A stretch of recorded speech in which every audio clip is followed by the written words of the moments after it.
Oh, I think we just keep the honest joke on it. Try to put it back a little. I'm sorry, what happened? Okay, we're here with Chris, who is out and about, and Domenic, who we're going to talk to today. Welcome, both of you.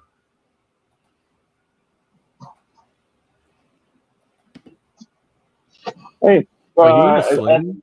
I've never met you, Domenic. What's up? What's up with you? Hey, Chris. I'm chilling right now with you guys. Hey, I was just telling Jeff earlier. I went with a hike with my wife earlier. Damn. So hopefully we'll How have some long was the interesting hike? topics. Probably about 2 hours. How many miles? Being in Canada, I'm trying to think. I wouldn't know how to translate Oh, it. Give me some time to think about what the kilometers of that is, and then I'll convert it to miles. It won't mean anything to me. Anyway, I don't know Canadian. But I can convert it. I'm very much an American, if not chauvinist, very, centric, but to my detriment. If it doesn't involve America, I don't know much about it. I'm definitely an outsider to my detriment, like a willful outsider. What is willful mean? Like you purposely? I mean, it's not like entirely 100% conscious, but if I see a group going towards a direction, my instinct is always to go against the grain, go the other way. So it's just a very like sense when something's happened with the group and you make a conscious decision to do something else. It's not completely conscious, is what I'm saying. It's like this instinctual thing for me, but I've always had this instinct to go against the crowd, and it's definitely hurt me more than it's helped me. But it's helped sometimes. I was usually against the crowd without realizing there was a crowd around to be. I was just doing my own thing, and then the crowd shows up, and I'm somehow against it, and I just kept doing my thing. So mine wasn't intentional either. It just always ends up being something that the crowd is not doing or has a problem with. Welcome, Hank. Go ahead. Thanks for having me. Hank, there's plenty of women that I enjoy being around. Yes. So it's not the women thing. I mean, I think part of it is the women thing, and I said as much last night. Yeah. But it's not a thing against all women. It's the hypersensitive, dependent ones that don't manage their own reactions and rely on others for a solution. That's the ones I don't know what to do. That's not how I operate. That's understandable. So now I know I was able to crystallize why I didn't like the dating advice I was getting. I always interpreted it as dishonest because there was always an opportunity to move the goalpost. So if I did everything they told me to do to a letter and it happened to not work, they can always say, well, you need to do it more. And it's fine, dishonest if the person didn't do it themselves, at least. It didn't at least do it themselves, or somebody not even living up to their own standard. I just consider it dishonest. For example, the suggestion for me to become a poker champion to get female validation from a guy who's not a poker champion just seems like they want me to be a gesture, be an entertainer for them, which is fine. It has nothing to do. So you don't think people are really trying to help you get laid? You think I do not. I think they're helping me entertain them. I would do anything in my power to get you laid. I think it would have such a positive benefit on you, on the streams, on everything. Like I am hardcore #1 team. Let's get Hank laid. Yeah, I think they just want me to entertain them, and using something that I can't even get as leverage, something they can't really help me as leverage, is a good way to get me to do whatever the hell they want. Well, two things. That's even if that's true, what can you do about it? And that's the kind of stuff people are coming over here and doing. They're seeing all this invisible stuff that is a lot of it from their head. And I don't see it. And reacting to it, but even if that's true, and that's the motives that they're telling you this for, and you figure them out, what can you do about it? other than just ignore them or leave them alone. Like, don't give them the power to affect you any further. Well, I can play them. I can make them think the game what they want, and I can't give you more detail. I can't give you more. Yeah, I was details, about but to say it won't work if you reveal it on here. Yeah. So, but I know you have your techniques and your methods, so I trust you'll handle it. Yeah.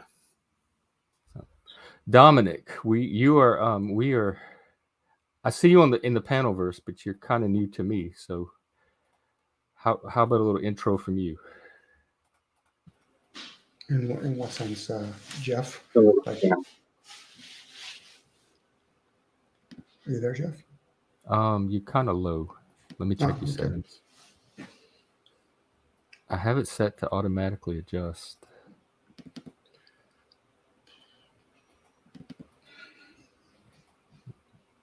Or just whenever. No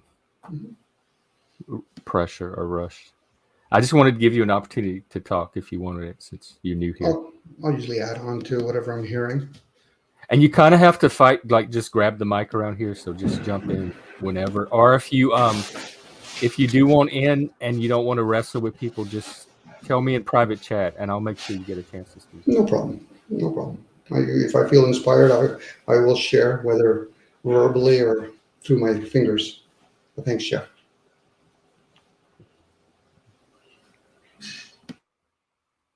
Yeah, a lot went on yesterday, or has been going on lately, and it looks like panel drama. I can only hope it's also an opportunity to learn, like, because it's even helping me learn and notice little things. So hopefully it's just a little brief wave of it, and then we can mine it for all the insight that it has to offer from there.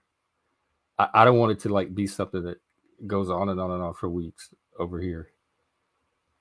If need be, I'll just turn into my villain arc and it'll be ended like within 4 or so days. Did do what? Turn into what? I'll make it my villain arc, and peace usually breaks out when I do it, because just the same small brain attacks just not very good. So yeah, I learned even as a kid at a very early age to leave the small brains alone. I just didn't. It almost seemed like punching down. Like, even if they were the ones provoking me, I still left them alone when possible, because it just didn't seem worth fooling with them. Yeah, it's usually a better idea to just leave them alone when possible. Sometimes you just you have to pluck the weeds, take care of the lawn. Ooh.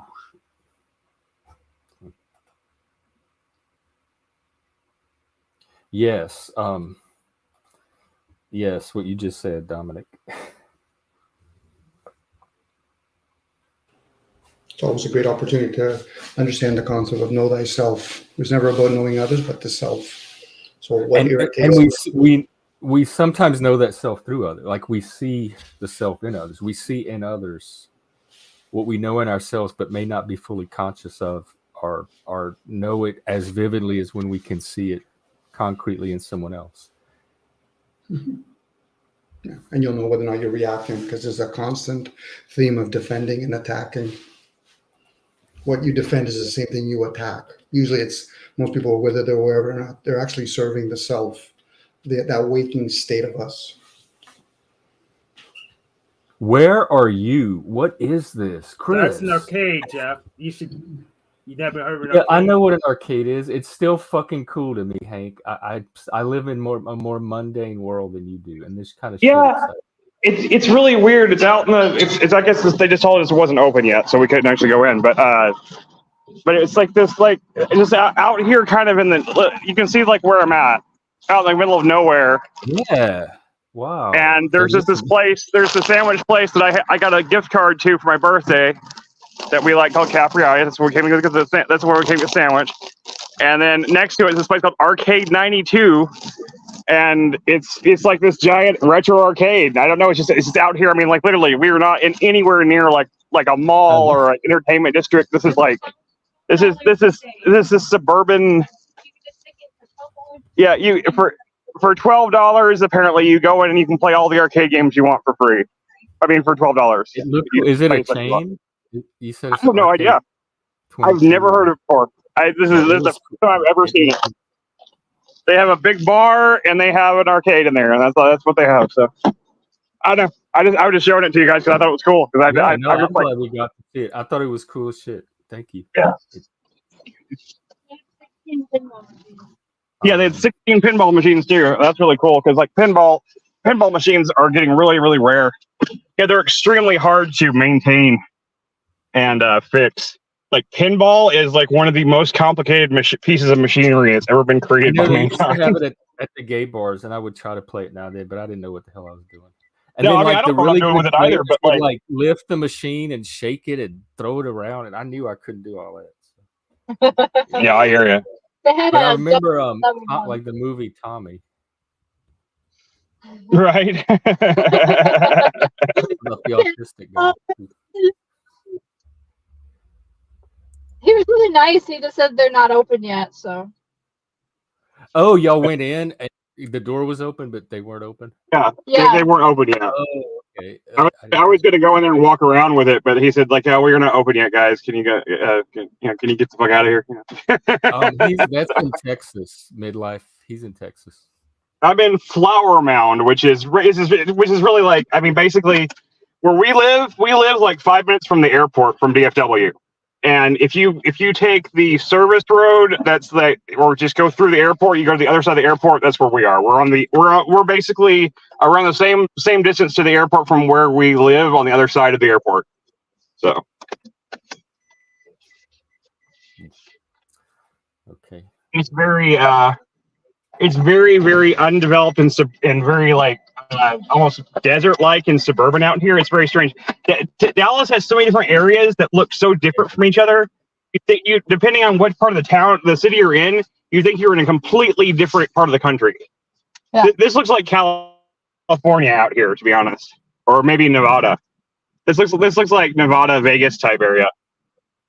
It doesn't even look like look like Texas. Oh, turn that off. Shit. I might even get a copyright for that. Was that enough bars for the I doubt it. Plasma's distorted. Well, we'll have to see. Anyway, okay. Were we talking about anything significant before that?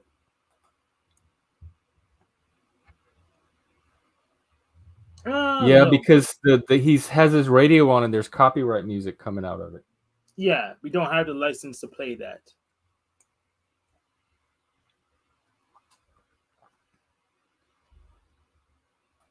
$7, like video game, like arcade video games. They had a big place in Vegas. It was the Steven Spielberg or Stephen King GameWorks. And it was huge, and it had all these games, and it was kind of like that.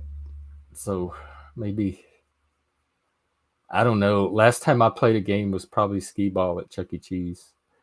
So I don't know any of this modern stuff. GameWorks had an entire room set up for House of the Dead 4.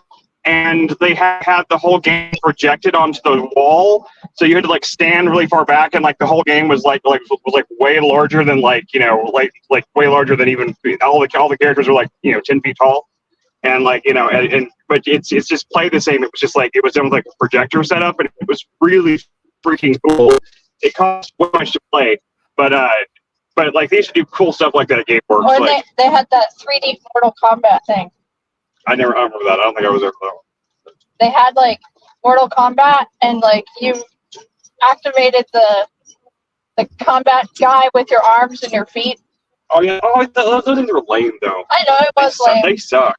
Like you can't actually like punch anything. You just like you have to like. You had to punch the air. Yeah. You have to flail your arms around. It's like Wii Waggle stuff. Like when you just like waggle the Wii remote around. I've been thinking about. I found a bunch of my old old game systems and stuff in the storage unit, and I was thinking about pulling some stuff out and trying and maybe streaming some classic games or something like so, streaming some old stuff.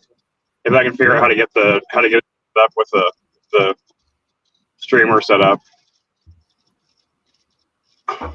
Yeah, Auntie, every time you type that, because I the first guy I did the podcast with, he was a trans guy. He's actually detransitioned since, but he had bought this Winnebago from a friend, and we were gonna go take it on the road in the Winnebago and take our podcast across the country. And then it ended up needing a bunch of repairs, and it never got off the ground. But I have been wanting to do that for years. I want to do that too. I want to take like a mobile podcast and tootle all over the United States and just talk to people. We could do that in our Prius. We could get gas mileage. I love to do that. I'd love to do that. I love to even like I've often talked about like out here in Texas, there's so many like tiny little towns, like Texas is so spread out. Like there's Dallas, there's Houston, there's San Antonio. They have some characters in those towns. But in between all the big cities, there are like 100 tiny little towns that all have their own histories and little like micro economies, and they all have like strange like stores and stuff in them. I'd love to just like go like do a podcast where you're just driving to each individual little like town and like looking at like their weird shit and stuff like. He's losing his audio was going out anyway. So Hank, you good? Am I good?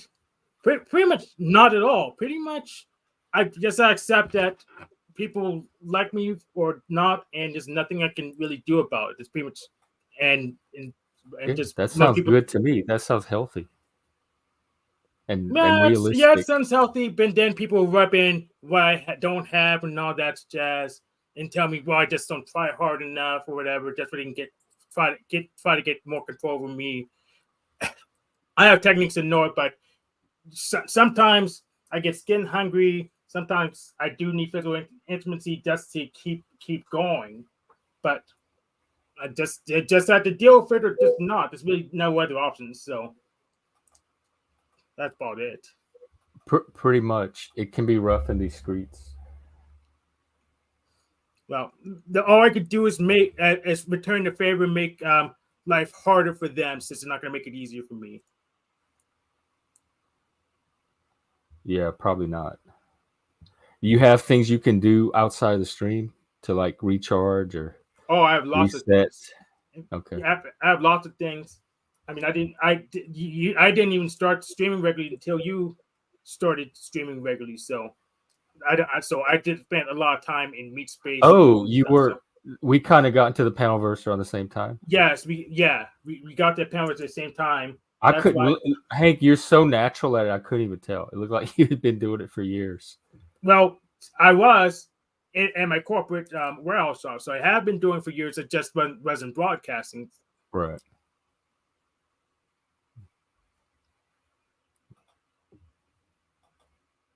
We haven't seen Denizen in a while. I hope he's okay. Is he here now or no? No. Talk about him in the comments. Yeah. Well, I'm actually going to get going. The day's nice, and my chair it feels like one of the wheels de-welded itself. So since I got insurance on it, I'm going to take it to Harbor Freight and get another one. Okay. Well, I hope your day gets even better. Yep. We'll see you around.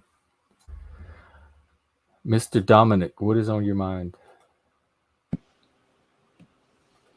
Well, I enjoy hearing when other people talk about different topics. So you had mentioned that you might have some topics from yesterday or related to yesterday.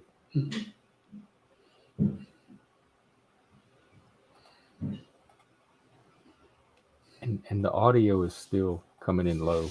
Maybe I'm too far away. Can you hear me better? Oh, that's what it is. No, too far away. Sorry about that, Jeff.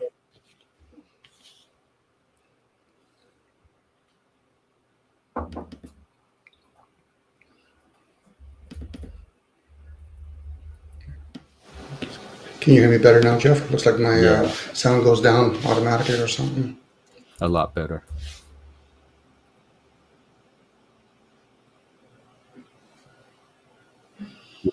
Any particular topic you enjoy talking about? Maybe Jeff, and I'll run with it, I guess.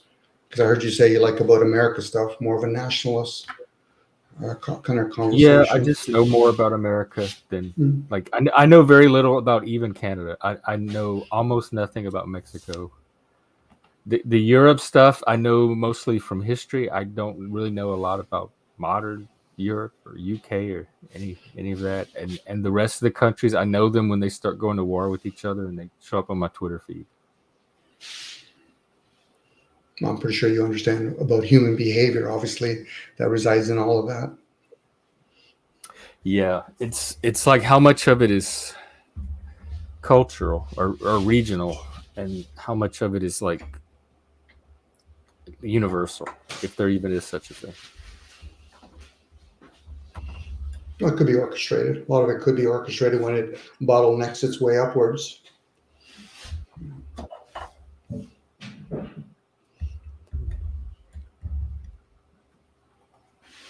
But it seems to me, because I've interacted with a lot of humans, all different backgrounds, probably thousands of them by now. And regardless of culture or conditioning or how you were raised, social upbringing, any of that, there seems to be something human underneath all of that I could still connect with, like that transcended all of those other accidental factors. But at the same time, like I know how powerful culture can be. Like people from two different cultures can almost be alien species. Like they have no way to even communicate with each other. So I don't know where that balance is. If Probably beyond a human. We all share as humans, or if we're so kind of imprisoned by our particular little perspective we acquire from our upbringing that it alienates us from, like it limits the range of humans we can actually identify with. I don't know. I think about this stuff. Well, we are called human beings, so it might or go beyond just a human experience. What's the one that's learning language? I get it. A lot of times we have to be programmed with our behaviors and our personalities, our masks. But I go with the premise that that's not who we are. We're beyond that. Everything else, a person can start inquiring about things such as who runs the vessel when you're asleep. Like even now, who's running our vessels? The liquids in whether it's blood or water, who's running that? I know some people will say it's just done automatically. Based on what? It's like saying a country runs automatically. No, I'm pretty sure it's orchestrated in some way. I started a video just before I got on here from Deep Noetics, who I don't really know or follow, but it showed up in my feed. And it's all about power, propaganda, and mind control. And I'm going to post the link. And I keep asking everybody on this panel all the time, like, show me. Where's the mic? Show me how it happens. Show me how it works. And that's what it looks like he's doing in this video. So I'm going to finish the video, and I might have a better understanding of this mind control theory. So do you distinguish the mind and the brain as the same thing, Jeff? Yeah, more or less. Okay. I think it's when the brain dies, the mind dies. There's no mind without brain. Okay, so where's all language stored before we rebirth ourselves into these forms? Like where's Sanskrit? Where's Mandarin? Where's the American Sign Language? Where's Braille? Are we to assume that's in the brain, or that we have to actually be programmed for certain languages? Same with body language, numbers, and colors. So I go with the premise: the mind, man, is one energy, and the brain. Most times now, most of our brains don't develop till around 25. But other things are developing, whether it's the physical, the mental, and the emotional planes. Our mental brains usually develop between the age of 14 and 21. Well, things like the specific languages would have to be learned. Yes. If you consider learning programming. But the brain, like the substrate of all of that is still the brain. So if you're calling the brain like the stuff that the physiological stuff before all the learning starts, and the learning part, the mind, I have no problem with that. Like the stuff you acquire after birth that gets added to it is as mind. I can work with that. The brain is where they call it the seat of the kingdom, in this case, the king and queen hemispheres. Those are just two of the many receivers we have within the vessel. This is why people eventually, when they learn a craft, you embody it. So in this case, the midbrain, which is the gut, usually communicates with what's called the mind. That's why what you can tell somebody that's very scholarly or scribe-like, they use hemispheres. They're actually not using their midbrain. This is where insight, intuition usually resides from.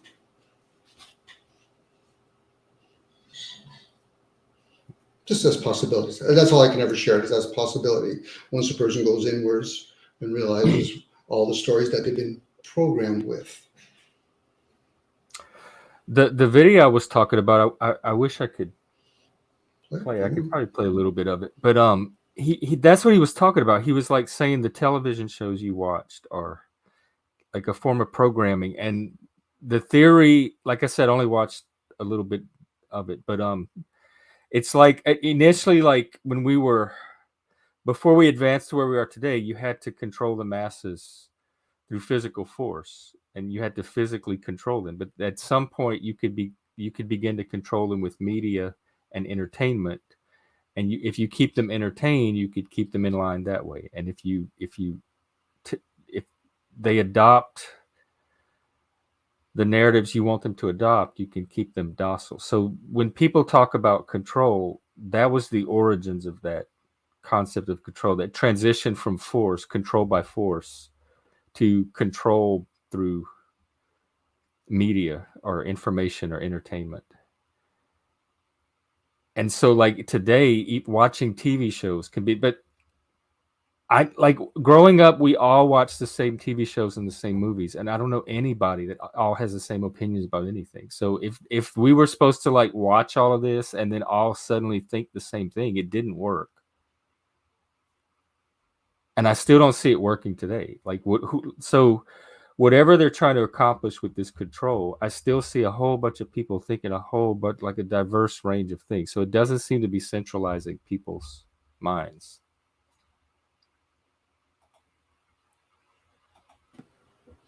Well, we have other factors too, Jeff. Our blood types play a major role in it. You're saying earlier culture, gender. Again, that's all programming, whether it's TV, radio. It's a version of programming. I don't lean towards control as much as anchoring us. So some people will say, when you ask them how old are they, they'll describe the age of their vessel. But again, most people will think that they're the vessel. You fast long enough, you'll realize you're not the vessel. But again, it goes back to, who are we then? Are we the sounds that we make? Is it what we see through our eyes? Has anybody really truly, outside of people that say they do astral traveling or remote viewing, have you ever lived outside of that vessel? Or do we just precariously look outside it through our eyes, which is another variation. It's called an illusion, a play. Again, this is a lot of indoctrination at that point, Jeff. So some of that's us, like what you described, our body and all of that it's still us. I don't know. When you say who are we, I don't know who we ultimately are, but that would certainly be part of it, at least in my world. And Britt, the reason I have a problem with programming and control is for what I said. Like, you can show it to the person, you can intend it to have a certain result, but you can't guarantee it. Like, if you show 10 people a movie, a propaganda film, you can't guarantee that all 10 people are going to receive it in the same way, react to it the same way, interpret it the same way, be affected by the propaganda the same way. So all you can do is attempt to influence, but I don't call that programming. Programming would be a more certain way of guaranteeing an outcome, and I just don't see that happening in people watching TV and consuming media. Well, they're subtle. When you watch a I forgot movie, to put my banner on. It is an open panel, by the way. Anyone's welcome to come up. when somebody watches a movie, there might be jingles going on in the background. a thumping noise of music or whatever. You know, no different when people listen to music, you might be hearing the lyrics and the way people are actually Like perceiving subconscious them. programming. Very much so. This is, yeah, now we're That's talking what that video subconscious. is, Yeah. that it happens subconscious. And I'm not even sold completely on the subconscious. So none of that is enough for me to go on. Okay, so I'll give an example. Somebody that goes in a coma, what's running the vessel? When somebody goes into hypnosis, what runs the vessel? More times now, most people put more value to the waking state. This is what people might use the word senses. That's what they call reality. But yet dare not understand when you're in the subconscious, where you're in stillness and silence, and then people start having dreams. Now, of course, that opens to the possibility. Then are we in a waking dream? Again, this is where people start questioning things like when Dominic and Jeff look at something and say, Jeff, I'm going to say, do you see that tree over there? You'll associate, but I say, Jeff, where did you just see the word that I just shared with you verbally? And where'd you get the thought of the word tree? Again, that's in the unknown. It's like air. Air's in the unknown. What's constant is our senses when we play with touch. And even now, what are we touching? Are we touching with our fingers? Are we touching with our foot? Are we touching with our elbows? Again, this is where a lot of the indoctrination limits us in our awareness. You know, again, that's just small little, crumbs at that point. I was thinking about this too, Cult. The different systems that we interact with, from an early age, and how our experience with them color how we experience our future interactions. And I came up with things like the educational system would be one of them. There's the legal system. There might be a religious system or network, possibly a governmental system, depending on your family and your childhood and where you live, but just systems in general. And I think I have a different relation to systems than maybe most people. For they're invisible to me. Like I see the systems to me are people. A school is not a system. It's a building with a bunch of individual people in it doing things. And if you understand each individual and their role and their personality and this and that, the concept of a system at that point becomes superfluous, other than like the policy structure on paper that defines how the people interact and operate. So my experiences with systems were with individual people, and they were varied because people are varied. And even the same person at different times, you may have a different experience with. So to like collapse all of that into this concept of system and draw these really firm conclusions about it it's not something I've been able to do.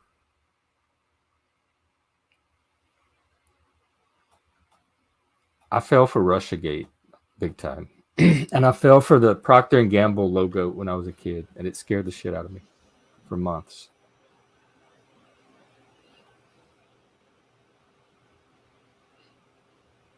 So when people talk about the programming and the micro, they're talking about it the subconscious level, and that's what I don't think comes out enough of these discussions. Is it's being done at the subconscious, and that opens up a whole new set of questions for me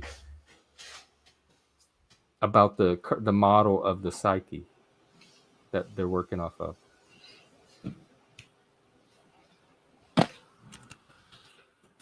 Hey, Cynthia, what's up?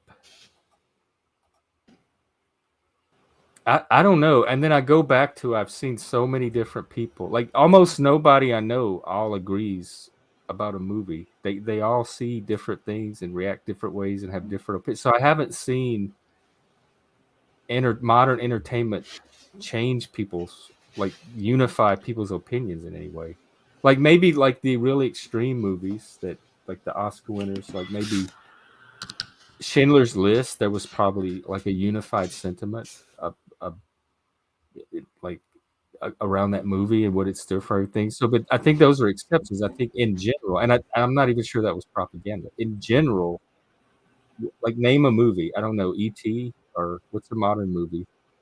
I don't know any modern movies actually. Jurassic Park. Is Jurassic Park trying to program? Is it like is it trying to get you to believe or think something to control you? Or like a more complex movie, Eyes Wide Shut, maybe Stanley Kubrick. Was he involved in propaganda? And because everybody that watches that movie thinks it means a different thing. So, and it may not be all entertainment, but they may be saying just some entertainment can be channels for this propaganda. Which to me, at the most, if I grant all of this, it's an attempt to sway or influence, but it's not control. It's not programming. That's what I'm trying to wrap my head around, Gary. Because if they're programming, why do they produce a different result in each person? A program would produce something consistent across all users. Unless the programming is so good that it can read each individual user and know what individual thing they need put in their head, which makes it even more far-fetched than sci-fi to me. Well, I can give you a few. Yeah. The Matrix has really screwed up people's mind. 1984 screwed up people's mind. What's that other one that was Brave New World? No, it was a comedy, but people are claiming it was a documentary. Started with an I. Idiosyncrasy or Idiocracy. I can't. Yeah, Idiocracy. And they turn around and turn it into a belief that it's true, it's real, and it's amazing. Yeah, it's they fill in with that, like when there's no evidence, they fill in the narrative. Your brain craves narrative. So if there's not enough evidence to build a complete narrative on, your brain's going to start to fill in with like a placeholder narrative. And if you don't know how to critically sift through the evidence and discern imagination, emotional reasoning from fact, then you may not notice when you get trapped in these narratives. Yeah, well, take a text. Because once you get trapped, you start to interpret each piece of evidence through the narrative, but at that point, you're already locked in. So the evidence is not leading to truth anymore. It's just reinforcing your current, like, ideological capture. Yeah, take a text or an email and put a bunch of misspelled words in there. Your mind will automatically transpose that to the correct word.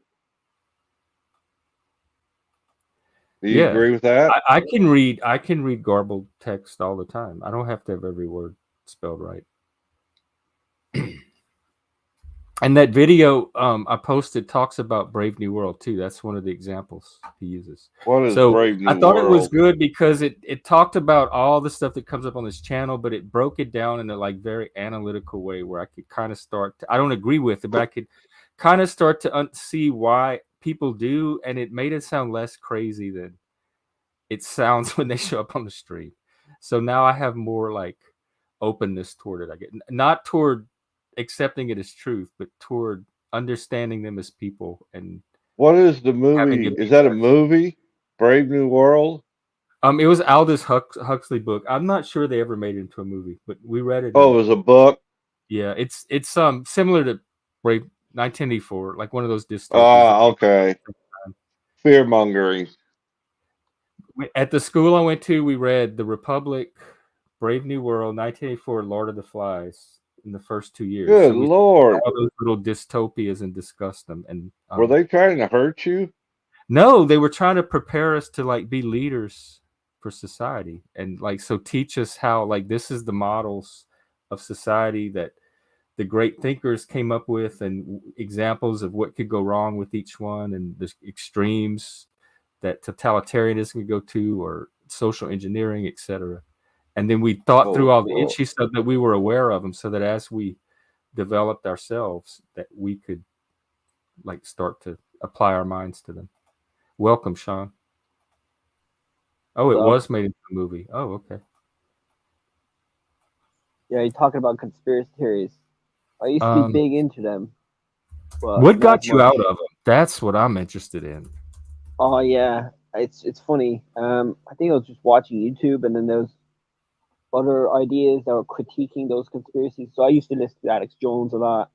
I used to listen to, I was big into like COVID being fake. Then I'm not sure about that. I was like, is that a conspiracy?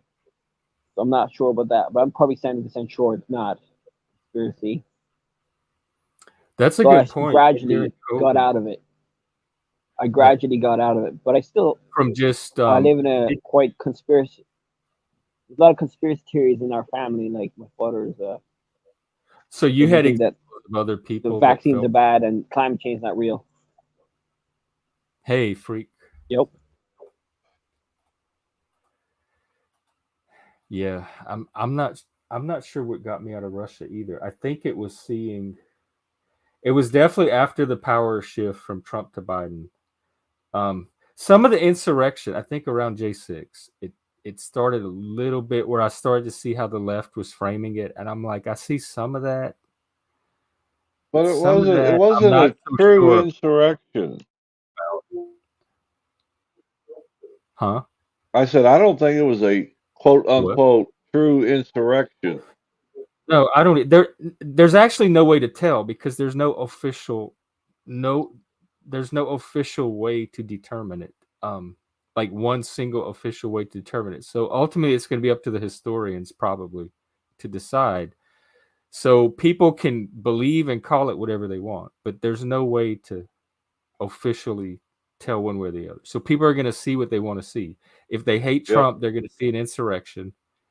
If they understand conservatives and the grievances behind them and how their experience the world, they're going to be a little more like probably sympathetic to seeing it as a protest, which is more where I lean. Yeah, that's where I lean. I always got an open mind. If somebody's got evidence to change my mind, I'm always open.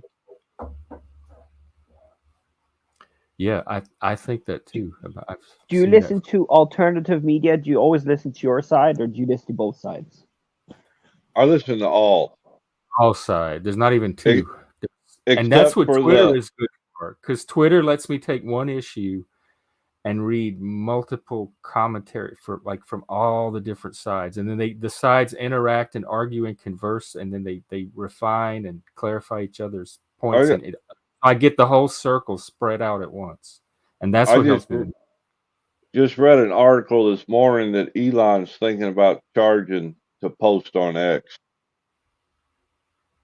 Oh, he can charge. I already quit. I paid for the blue check for a while. I said I'm gonna give him a chance, and it was the biggest waste of money, and I canceled it. And my Twitter experience is no different, and so I'm not giving him a penny. If I'm using it as is, and if he changes it, I don't use it a lot anyway, other than for probably because he's losing a lot of money. The advertisers are gone, so he's losing money, so he has to do that probably. Yeah, I'm on Twitter, but I don't. Joshua 20. Who are you? Who? Somebody in the back named Joshua 20 shooting me the finger. That's that kid from England. And I mean kid. Oh, like mine under 18? I'm going to say yes. Yeah, this is not a kids channel. This is not a women and children's channel. This is not a kids channel. This is not a faint and have the vapors channel. This is here. I'm going to show that chart again. I think it. Let me find it. This is very important considering recent events. And I'm not bashing on him, but I really don't know how old he is. He's young. Well, he was shooting me the bird. Like he didn't even show his face. It was just his hand with the finger show. So that's not. That's what I mean. That's what I mean. Especially if you're trying to convince me to take you as a mature adult to overcompensate for your youth. And I wasn't trying to be mean or anything, but this is an adult channel.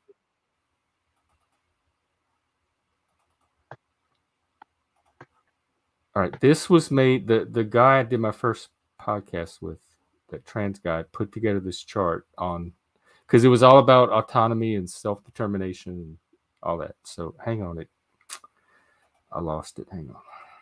Fuck. And it's the different levels of autonomy and self-determination. And this channel, or at least the stream to hang out here, assumes you have a certain amount of resiliency and ability to some agency. And it's like the at the amusement park, the roller coaster. You have to be this tall to ride. I wish I could get one of those signs. You have to be this tall to be on the stream. Did he show you his Most picture or just his hand? It was him live, but it was just his hand sticking up like Oh, against the okay. wall.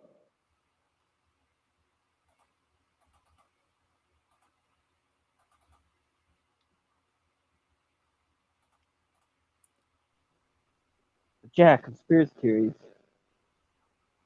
Pretty fun, but All right, pretty dangerous real too. quick. I finally got it. One more time. This chart here, hopefully it looks familiar. This threshold of independence, like, people close to the bottom have likely been affected by long-term damage, making them the most difficult people to help. And this is not directed to anybody on these streams. This is an example of the contrast with what I'm trying to do, which is this threshold of independence. I'm assuming you're either at the threshold or about to cross it or trying to cross it or have crossed it. If you're coming in and you still need all this help and support and to manage and develop your agency and empower yourself, this is not the stream that's going to be set up to cater to that. So that's just the point I want to make with this chart. And the higher up the chart you go, the more you kind of take charge of your own experience.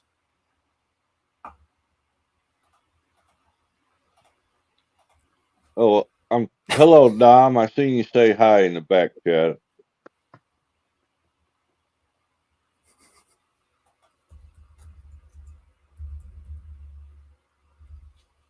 I don't know if your sound is doing its thing again. My sound? No, Dom his sound was giving him problems earlier. No, I'm okay. I'm here, guys. Hey, Chuck. Hey, There Chuck. he is. What's up, my man? Hanging backstage, hoping nobody's stealing my catnip. Well, I got some extra if you need it. Thank you. It's liquid, though. I'll take it. My cats don't like it. They go nuts. They start sneezing. So what's being programmed, guys? Is it our senses being programmed or what they call programming, such as TV and all that? What's the alternative? The senses being programmed version. You can question them. Yeah, Most I of don't some know question- about that word. I'm still like Jeff on that word. What, programming? Programming. Conditioning? Conditioning? I mean, Manipulating? I can go with programming for purposes of discussion. I can like retranslate in my mind. As I kind of know what we're talking about. We're talking about the same thing, like media and its effect. That's one version, but also the language is his own program. Or again, I could use other words, conditioning, manipulation. What about indoctrination. programming you don't like? Is this about like healthcare or something? Conspiracy stuff? Likes and dislikes is another variations of programs. So now a person's categorized their programs. It's like a subdirectory in a computer. When you can observe those things without being affected one way or the other.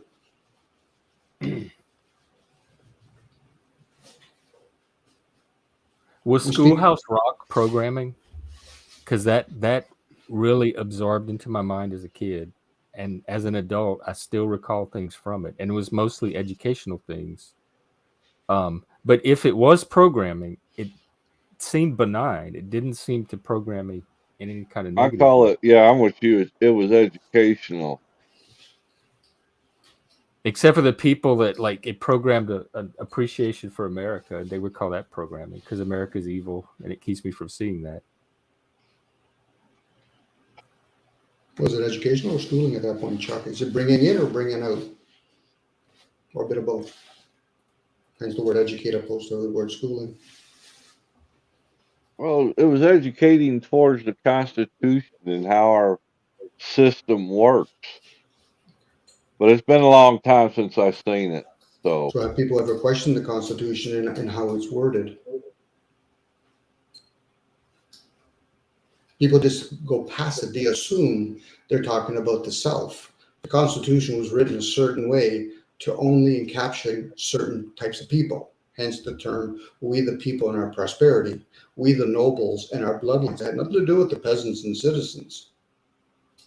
And the fact that most people are living under the premise through an assumption, you have to understand their version of the game. This is why when you hear leaders of the world saying things from a written scripture, we're here to represent the people. They're not talking about the citizens Well, of the land. even if they weren't originally not talking about it, at this point in history, we have expanded it to include the people. They've actually took it away from the people, Jeff. At this point, they have actually hide behind what's called corporations now. You don't have rights in your country. You don't have rights in your countries. Again, you have privileges. You have privileges. You can use somebody else's technology. You can go into somebody else's plane or train, unless you want to be a sovereign being. But then again, you would have to take your chance with nature at that point. Again, that's all indoctrination. That's all it is. There's nothing bad or good about it. Well, You just see it for what it is. We all are. We're using a language, an English language. I feel like I have rights because nobody's. I'm free to do what I want. Things and nobody's trying to stop me or take them from me. That's so the until illusion. That happens, I have them. Yeah.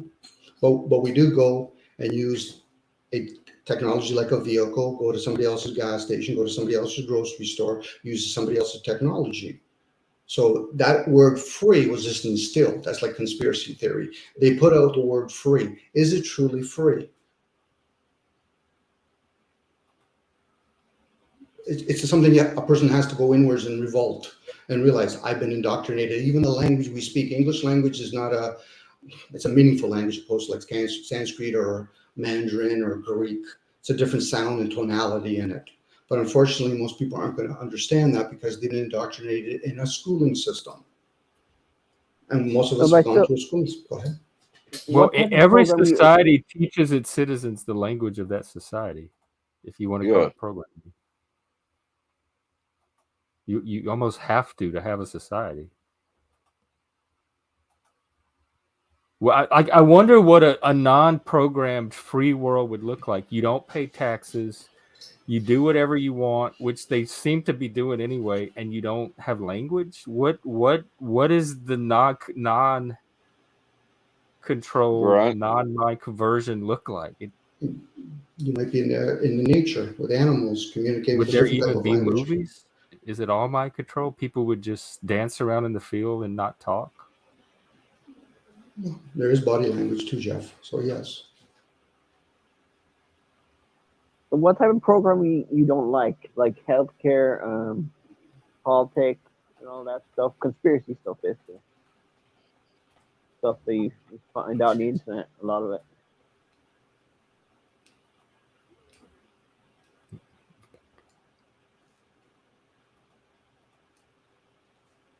Yeah, would you use mind control for good, like to program all the things you wanted? It's under the premise that you think it's good or bad. This is.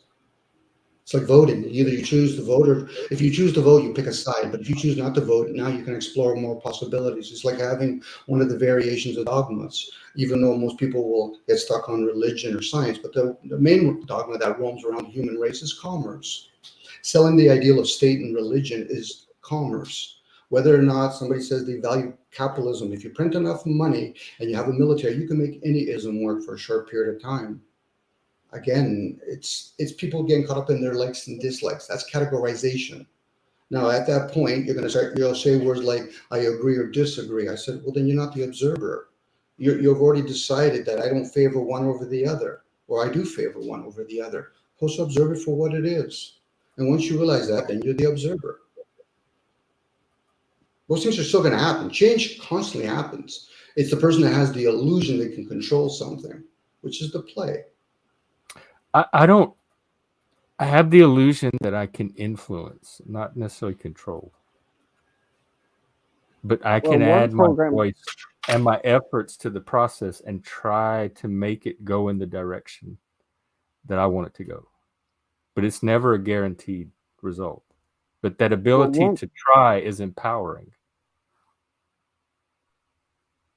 One programming we're all stuck in is nature and physics, and science is the one that finds that out. So programming is useful for finding out science and all that stuff. I believe in Science.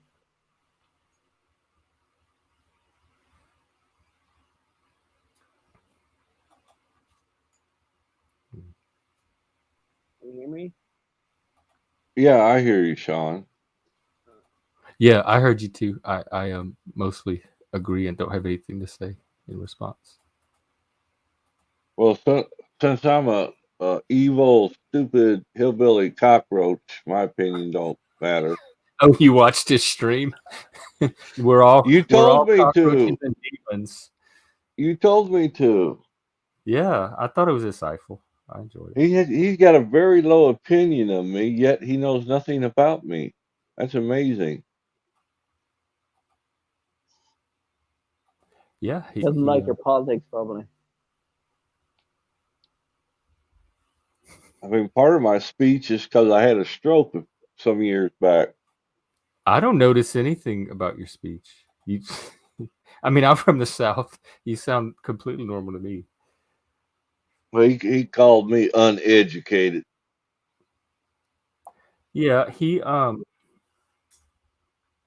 that's well, you can ask him. I guess he's right. even though I taught college. I got a couple of degrees. I got a first class FCC license. I worked at the White House. What else did I do? What did you do at the White House? Communications for the president. Oh wow, Whenever he went somewhere, we set up mobile communications. for FDR. Hey, you're pushing it. Reagan. Oh my God, that makes it even cooler. Seriously, Thomas Wow. Jefferson. Actually, it was George Washington. Oh, okay. Do you have wooden teeth as well? I have to Oh, here check. we go. Hell, I What don't did know you what say, they're made Sean? out of. Well, the thing is, Chucky, I would have never said anything about you, but I heard you say on another channel, you said, "Why do you sound like a woman?" or something Because about me. So, why do you sound like an Well, old dumb hillbilly? Is my question. well, Answer the question. maybe I Answer the am, even question. though I was born Well, and raised in St. Louis. born and raised in St. Louis. Well, you just sound like that. I sound like So I from the didn't South. I start get shit it. with you. Dude, you can't Well, no, complain if you you start shit with somebody. you I'm gonna fire you back came at on you. the I'm you gonna came fire on the okay, back this is what I flows. didn't want today. I just You want to did so well explain it. last night. Okay, I'll drop it. Oh. Just All to I'm saying is, honor I, him. I don't start things with somebody unless they fire a shot at me. Then usually they But cry also, like you. What did you say, Jeff? also, this is the internet though. Like people say those little comments all the time Well, to that's everybody. true, but I hop on there and he just is complaining now, saying, "Why would he say that about me without knowing me?" Well, dude, I you wasn't started it with me. complaining. I was just stating a Well, then fact don't because bring Jeff me, don't told me cry and whine about it. If you I throw a punch at me, wasn't. hey, dude, if you throw a punch at me, I'm gonna put your teeth on the floor. It's that simple. I'm not the one that went up on the show It's that simple. and, In case you and can't sprouting the understand R, me. the Hey, R hey, word. hey. What's your problem, Sean? You got an issue? I was joking there, but it's like we're in a fight in a bar or something. Settle down. A Settle bar down. fight's gonna fight. It's okay. Chuck's an old guy. I'm trying to go easy on him. I got an automatic reloading doorbell, so I ain't worried about it.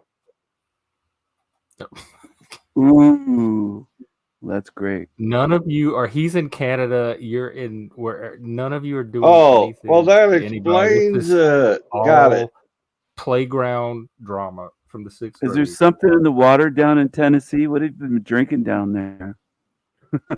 Called moonshine. I did watch those, Cult. I did. I laughed. I cried. I pondered. I was stimulated into insight. The greatest show in hell, Epic El experience. Diablo And then Radio. Hank was on at the end saying all kind of interesting things. Yeah, that would surprise me. He came over and he just came backstage and I let him. I Yeah, let you him were say. trashing him on this stream, saying what a loser he was and how he's Mm-hmm. two-faced, and then he's on your stream. And I don't y'all, know why he that came was one over. of the best interactions I think I've ever seen with Hank, because neither one of you were listening or talking to the other, but at the same time you were both understanding and giving each other support in a way that Here or I on my rarely show? see. Which interaction, Jeff? At your show last night at the end when he came on. Oh, okay. I was really sleepy though. You got to remember, I had only slept 2 or 3 hours in a few days, so I was Did trying you to pay recharge? attention, but I was like, I wanted to end my stream. I Oh, just I it didn't was. expect him to come on, so Oh, I just wanted to go well, to sleep by the time that he it was came a on. charming interaction. I was doing my best not to be cranky or, you know. So I let him come on and have his say. I guess Hank was bothered that people really were not helping him with his situation, and he doesn't I want to think become a professional gambler, poker player. he was looking for immediate results, I think. I could be wrong, but Well, No, I then he'd think have to go to an escort and pay money. I mean, then he'd get immediate results if he did that's what that. I I think thought. That's what I thought too. I've suggested that before. you did. Yeah. A, And a there few are there women. are actual therapists. There are sex therapists that work with people with sex. They're like licensed to touch and work physically with clients. Are those the one that are those the ones that work with like people that are in wheelchairs too, physically disabled, like the ones that have certain They issues? work like on like if you have sexual blockages or inhibitions that are keeping you, or like with couples if there's some kind of issues in the bedroom, they Oh, can okay. help show each couple how to explore and get past that. I've never. I don't I don't know know. how common they are. I just know they're out there. I've never had to use one. Now that you mention that, though, I hope Hank doesn't think that I'm a registered sex therapist, because I'm not. He came over to my show asking stuff. I think the help he needs might be beyond my help. You know, I don't know if I can help him. We do what we can. Yeah, that's true. We all do what we can. Okay, Colt. He's disparaging on his own channel. I can't control his content, nor would I try to. When he's on this panel and he gets out of line, I step in when I need to. And Stephen is, I find him relatively well behaved here. Certainly no worse than anyone else. And I don't know if y'all remembered this, but we went through this with Joshua Jones when he turned on me, supposedly. We went through this with Hi-Fi. a little bit. People tried to do it. I don't know if y'all remember, but a day before Steven came on, that day before, old man was on here for over an hour trying to convince me that Moose and Denizen were trolls and I was being naive and they were going to mess up my channel. I wasn't seeing it. And then they're having the same conversation the next day against Steven. So this is not a unfamiliar pattern here. And we've survived all of those instances I just named. So I can moderate the content here on this panel, and I do. I feel like I do. Every now and then, people bump up against that edge. You know. So again, well, if you don't like it, you're gonna have to go find a panel that moderates like you want. But I'm okay with how I'm doing it here. I want to respond since I'm being mentioned in the chat. Jeff has every right to run his channel the way he wants, and so do I. So if my channel or panels or live streams are different, so be it.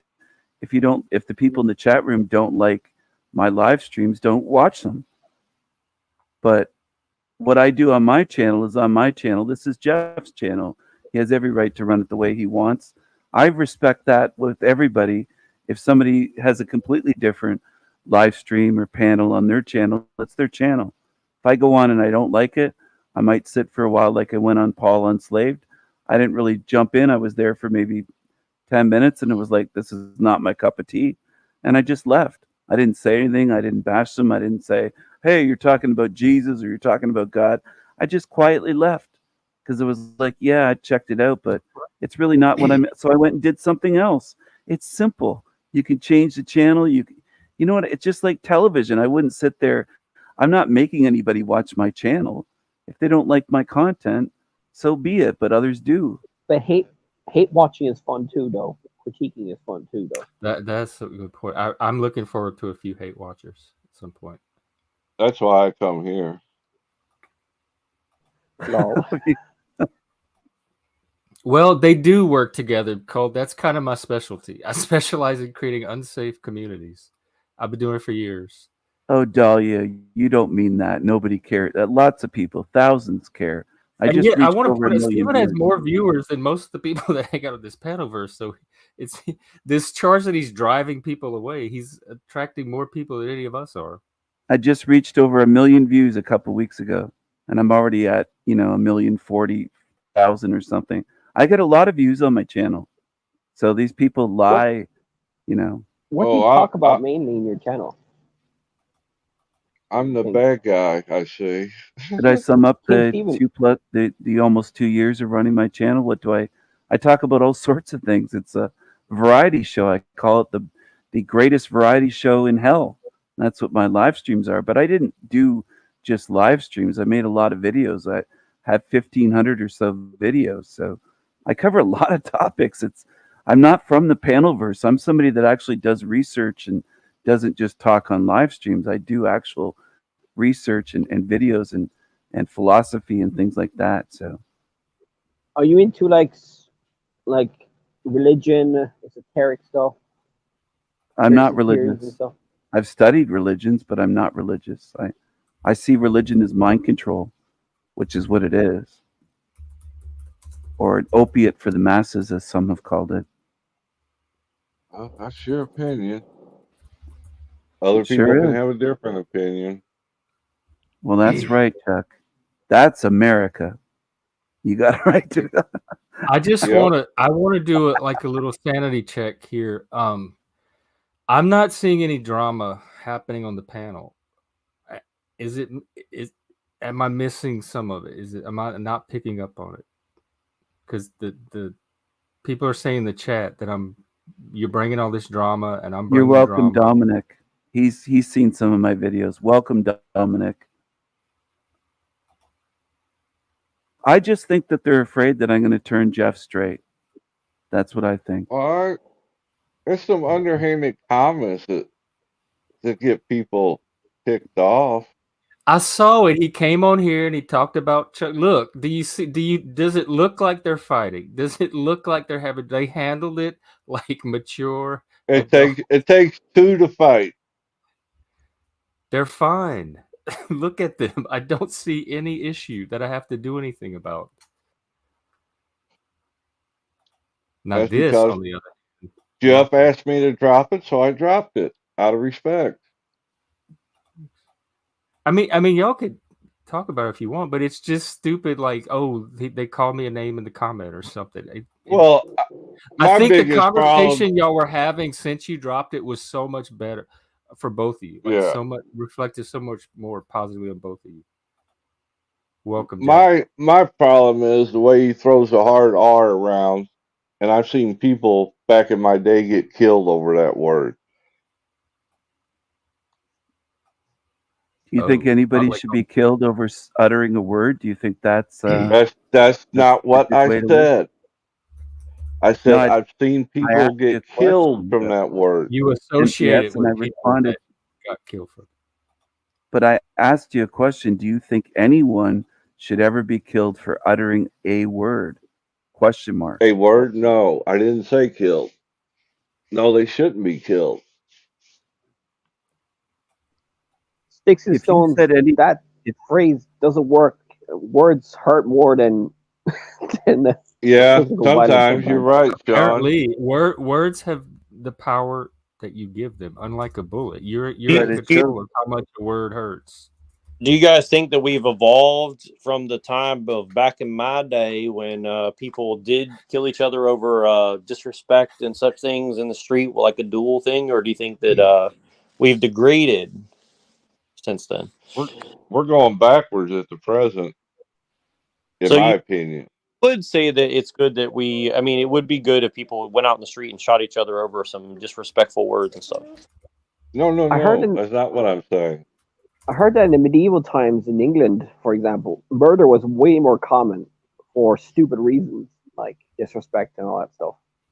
So back in the old days, humans used to kill each other more. Stupid reasons, quote unquote. I mean, like, I live in a major metropolitan area. I mean, you know, people kind of go around disrespecting by, like, you know, doing drugs and stealing and violent crime because there's no, like, consequence. So, I mean, I guess there's like a fine line between, like, respect and, like, like respect in the street among men, or, like, I'm not saying there's a direct correlation, but what I'm saying is, like, you know, people have to have some level of respect, because eventually people will step over a line and turn into a criminal activity. And I guess, if somebody looks at you the wrong way, having a duel in the street is wrong. But I'm saying there's somewhere between there and, where we're at now, there's got to be some middle ground. So I guess my question is, where would you draw the line? Well, that's why you have the law. In the medieval times, they didn't have much How's police that? and all that stuff. That was my question. Like, the law is not really working as it is right now, right? So You mean the Let's go police back to or duels in the the street. political system? The big picture or the small police? well, The everybody talks wokeism. about the police, but not the system that it exists. The police are just like go and grab you, and they have their problems. Don't get me wrong, but I'm saying, like, Fuck the police. Remember that song? I do. Well, what Let's do you go think? back to duels. Let's What do you go think back to about? duels in the street. So what do you think about that, Stephen? Like, back at, even back in Canada, I'm pretty sure, like, the lads who took over Canada a long time ago, like, they brought their culture with them, Over half of my relatives are American, so I'm on both sides of the border. As for Canada, some people here do have weapons, and they're not all criminals, but you can get weapons. I grew up with shotguns and rifles and stuff like that. It's just more difficult to get a pistol or open carry. You can't just open carry here. Well, But other than that, my Well, what I mean- ancestors. The War of 1812. Some of my ancestors burned down the fucking White House. So, there were things that Irish people did, Irish Canadians did in those times. There were there's certain times in life where people don't want to take shit anymore. So the law doesn't really do anything. The law's pieces of paper and guys in clown suits with badges on that are told, hey, you can go intervene and stop this, or go be a road pirate and pull over people for speeding or something. I mean, when you really think about it, I don't know. People have too much faith in the system. They think that this is a great system or something, and it's Well, I'll give you an example, like where I live, right? Okay, so I'm sure that white people went around robbing and killing and doing stuff to each other, but in general, the Irish, the English, the Germans who came over here, they had a similar enough culture to where, that crime rate probably didn't ever get, like, crazy here. At least let's just take it in America and Canada, right? yeah. And so because everybody's armed and everybody has, like, a certain culture of, if you act a certain way, people are going to start scouting it out because they live in a small enough community. We didn't have all these phones in our hands, whatever. I'm just putting all the caveats up front because it's not going to be one-to-one comparison. But what I'm saying is, like, here where I live, the police don't really do enough, I would say. But at the same time, they're also kind of like leaving people alone because they're busy doing, like, worrying about actual violent crime and stuff like that, to whatever extent they actually do their actual job. But my point is, more than that is just, like, people coming from other countries, but also just people born in this country, whatever their ethnicity, doesn't matter. Even white people, they're out here doing drugs, they're doing crime, they're, shitting in the street, they're camping in the street. I mean, I'm watching this dude right now, like, looking for shit to steal as I'm talking to you on the phone. So, I'm just saying, like, there's people that kind of act badly, and, like, how do we deal with that in a where the court system doesn't help us? The police are, at best, not really proactive, I would say, right? And dealing with actual crime. So, what is it that we ought to do when we have like all these different languages, ethnicities, like I went to San Francisco today, and and I don't go there very often, but when I go there, I'm like, man, this place is like very diverse. And so even if you had well-meaning people, it would be very difficult to get them on the same page. Let's just put it that way, right? People don't even speak the same fucking language for the most part. So, it's like, how do you get people on the same page? It's kind of a hard question to answer, Yeah. Is that question to Well, me or Just because in I'd say Canada we, America Scenario has like lots of, sorry, I'm just trying to say, America has lots of problems and lots of good solutions. They've got extremes on both sides, it seems to us in Ireland.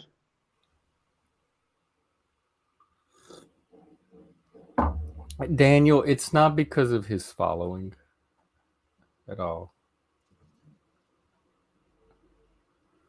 I haven't I was had a just reason to do anything. He hasn't acted any different than anybody else. And people keep gossiping about all this past stuff, but they haven't shown me anything concrete.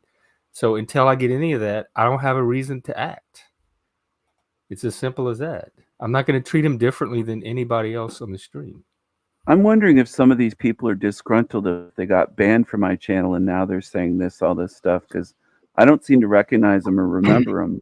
And I have banned hundreds on my channel. So they might be Dahlia or something, unless she has a crush on me. But to answer NeuroJack, we don't have people shitting in the streets here in Canada. So as much as Americans try to mock Canada, it's kind of a cleaner country, and it hasn't been. Not Canada, just the Canadians. We like your land. It's gorgeous. You don't like Canadians? I didn't mean to interrupt. Go ahead. Oh, okay. Y'all can Well, be I've dated enough Americans. I mean, I don't know how many I got pregnant, but I did date quite a few Americans from coast to coast. So I don't hate Americans at all. I love lots of American women. I'm not saying any were Chuck's daughters or anything, but I have. okay. See, Hey, you've crossed the line, you that's the son kind of of a stuff bitch. they're talking about. You better back off. You better back off now. That's teasing. You back off. Back off. Teasing, back Chuck. off now. Wow, No. you're angry. Back off. Yeah, don't Back tease off. Chuck. Yeah. Teasing. You don't bring family into it. You brought up You an don't automatic know me? doorbell, dude. Remember? That was nothing to do with my family. Oh. Well, I will bring up your family if you're going to bring up firearms and talk about me. Okay, How but about this that? You don't scare me, Chuck. You don't scare me. I You're did angry. not bring up a firearm against you. Oh, yeah, you did. An automatic. Yeah, that's what you meant. Thinly veiled, but automatic. Oh, my fully God. Okay, but Yeah. here's what I don't Come understand. on. The Be doorbell honest. thing was like half an hour ago, and the conversation moved on from there. So how did it? I wasn't here half that an was hour something ago. we're still reacting to? Oh, I'm not reacting to it. I'm just like, he exploded, and it's just like, you got a thin skin, did- dude. If you can make comments like No, that. no, I don't. You crossed the you did. line. You crossed the What line of line? decency. You did. No. You did bring. I You got a did bring different up your line than family. you then. Don't And I get so understand it was a triggered. tease, but it was a risk to tease with Chuck. KingStephen, Well, I are don't you know, a troll? Are you like really serious? Do you actually do the things that you do with all these harems? Are you just joking with us or something? I'm not joking with you, Sean. I'm an honest, sincere guy. My harem loves me, and some will be over here once in a while in the chat room. And I've actually spread the word about Jeff's channel. So, why do you label everybody a troll these days that's brand new? Or are you paranoid about people being trolls? Or are you new to the internet? Because I'm not. I've been on the internet You like since the early provoking 90s. people. Hey, listen, You I've like been on the provoking internet. people. I've been on the internet since the early 1990s. So I've been around a long time. Are you new to this? You're on the internet, Sean. I mean, relax. Yeah, I'm a millennial. Well, I'm there you useless. go. You're a millennial. That could explain a lot. I'm from a different generation when we didn't cry and call everybody a troll if they made a joke. Gen Xers. We didn't just Well, cry well, over. well, well, Chuck is older, so how do you explain you guys' Well, he's a disagreement? boomer. And Boomers the are crybabies. and the That's how I explain doorbell it. comment came Boomers after are you threatened to crybabies. knock my teeth out. Boomers are crybabies. If you go You're back and watch, you're escalating things, Chuck. Just calm down. Relax. I am. You're the one acting like a little wench. Not at all. Relax. It's okay. It's just the You're internet. trolling. It's No, the you're internet. I'm trolling. not trolling. It's the internet. There's going to be disagreements, and it's okay. The conversation was about NeuroJack had a question about. And I was trying to answer it, about shitting in the street, Yeah, violence. but you did bring up his family though. I did. I agree. I'm not denying that I did that. I did that, Yeah, and I say thought it sorry. was pretty Say funny. sorry. Say sorry. No, I'm not going to say I know sorry. it for somebody it said was that. a risk. I'm just saying it was a risk. Are you nuts, Now, Sean? now you know. I don't know. I don't know where you come from, Sean. But No, are but you like drinking you're not very Soy? politically correct. Are you? He's You need to Irish. be He'll more probably politically Of course, correct. I'm not politically correct. Of course, I'm not. No, I this never is will not. be. Neither am I. This is I never definitely will not a be. politically correct. I don't give a stream. shit about political correctness. What were you raised on, Sean? Soy? Are you a soy boy? Well, I'm trying to eat less Political meat, correct. but that doesn't. I want to get Whoa, back You're to a disgrace to the Ireland. NeuroJack conversation. Not all this sniping at each other. That's too low tier. We were NeuroJack, doing better than there's that. different demographics here, and people here don't shit in the streets. And the highest crime rate is not white people.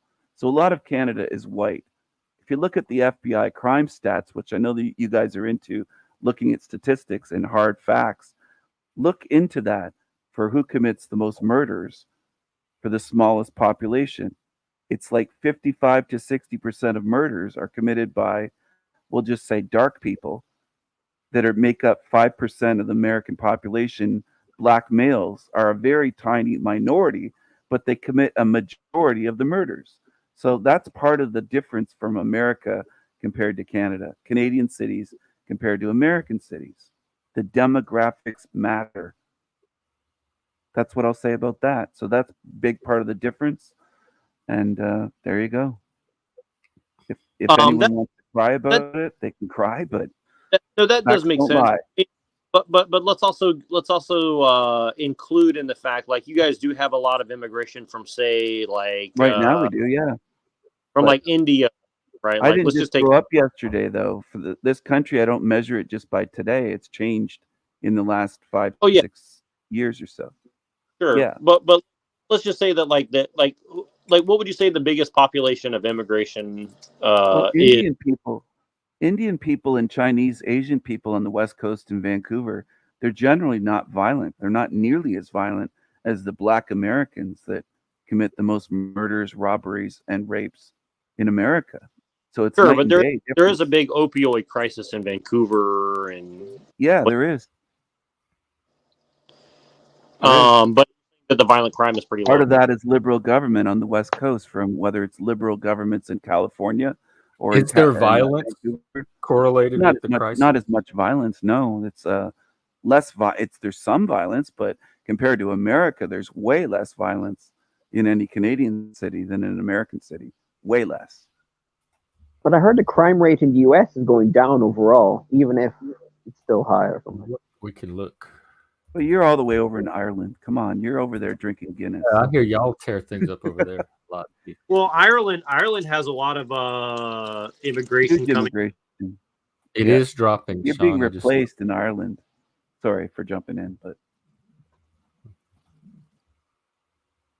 Yeah, I mean, no offense to Irish people, but like I've from my limited experience with Irish people, I'm not saying all are like this, but there is a tendency to like have very little. And look, this is actually a problem with a lot of white people. I mean, I'm probably mostly like Scottish, and so like I've seen it among my people, I guess you'd say. But there is a lot of treachery among Irish people, but also I would say British people as well. Scottish, definitely some. But there's like this whole like people taking advantage of each other. You know what I mean? I guess that goes in every group. You know, there's people who, you know, do those kind of things, but it's like, you know, Ireland, to see like what's happened to that country, it's like they've totally screwed over their own population. And I mean, America's done it as well, but it's not. I mean, it's kind of coming to a head now, but it's been What very, did very. Ireland do to their population? Well, ask the Irish guy. I'm sure he can tell you. Well, you said like There's 5 million people what here. you had in mind when you said it. We're part of the EU, so we get a lot of immigration here. But yeah, there's a lot of right wingers. People here don't like that. But I'm not fully Irish neither. I'm half French, so I'm kind of. Oh, I understand why people are afraid of immigration. It's quite, you know, I think climate change and stuff like that is going to cause more of that. So maybe if everybody was environmentalist and racist, you'd have less immigration. Climate change. But Climate change is not causing immigration issues. Hold on one second. I know, but in the future it might. Let's just take that at face value for a my second. God. Let's just take that at face value. Let's say that, okay, there's climate change and that's what's causing the immigration or whatever. Do you think that the people coming in to Ireland from a foreign country looking for hand-me-outs and consumerism, and look, that's no offense to people from other countries. Like I've primarily been around immigrants for the past 15 years, so like I know the culture. Okay. Do you think that they're more or less concerned than the average Irishman or Frenchman about climate change? No, but I think that immigration is, well, we're part of the EU, so it's kind of hard to stop people from coming here because our economy is so great. So anybody from the EU could come here, but it's the immigrants that are not from the EU that people don't like. So there's a lot of Ukrainians here now and other countries, so people don't like that. But overall, climate change is going to cause more illegal immigration in the future, I think. Yeah, but that's not, No. the question is specifically, do you think they care more about climate change than the people who are already there, or less about climate? No, we don't care. Nobody cares as much as, well, I don't care that much, but climate change is not cared enough by illegal or native. Yeah, I don't care about it enough. I don't care about it at all. Well, my point is, like, okay, the West is so concerned with climate change, and you brought it up, and so you're saying that you're not concerned with it, or you are? Oh, I am. I research it as a hobby. Well, not as much because it's kind of depressing. Who don't give a fuck about it, and you do care like a little bit. So how do you think take it seriously, like it's a danger, and I don't. Yeah, So and you at my least point do is, that. by bringing in people who don't give a fuck about it, how is that going to help your cause of environmentalism? Well, obviously, if our country is a polluter country, and then there's more polluters that come in, we're gonna pollute more. But if we changed our ways, that's my point. Thank you.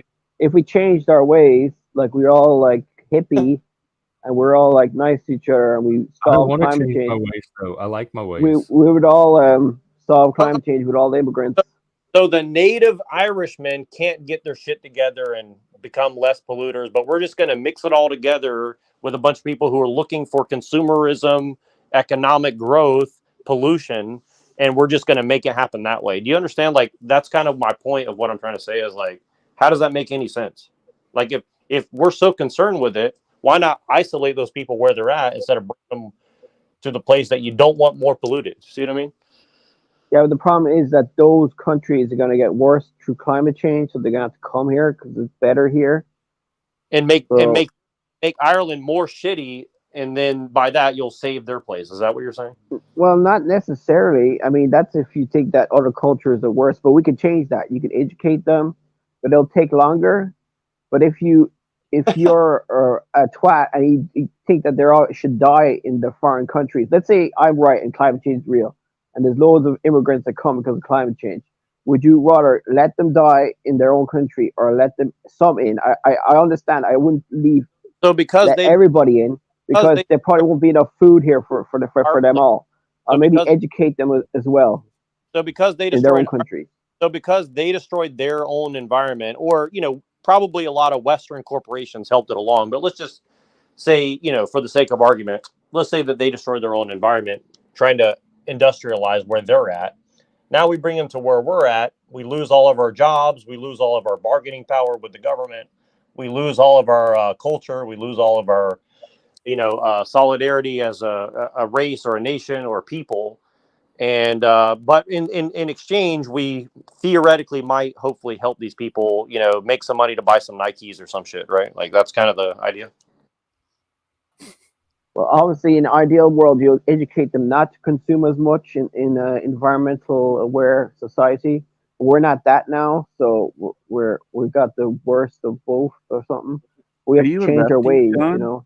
change and all that. Are you a lefty, Sean? And I also want to say to Jeff, my intuition was right I'm- about Greek with his questions. I'm an environmental socialist, maybe. A lefty then. Not a. Left. I'm a big conservative though on immigration. A bit racist. That's Racist, on you political way to say. Well, every Racist or country in this bigoted? planet is racist. I think every country in this planet is racist. Huh? We just don't say it. It's not politically correct to say it. Every country in this planet is fucking racist. So Is that bad or some are good? more than others. Nationalist, you mean? Like, So it's the same thing. Is racism bad or good? no?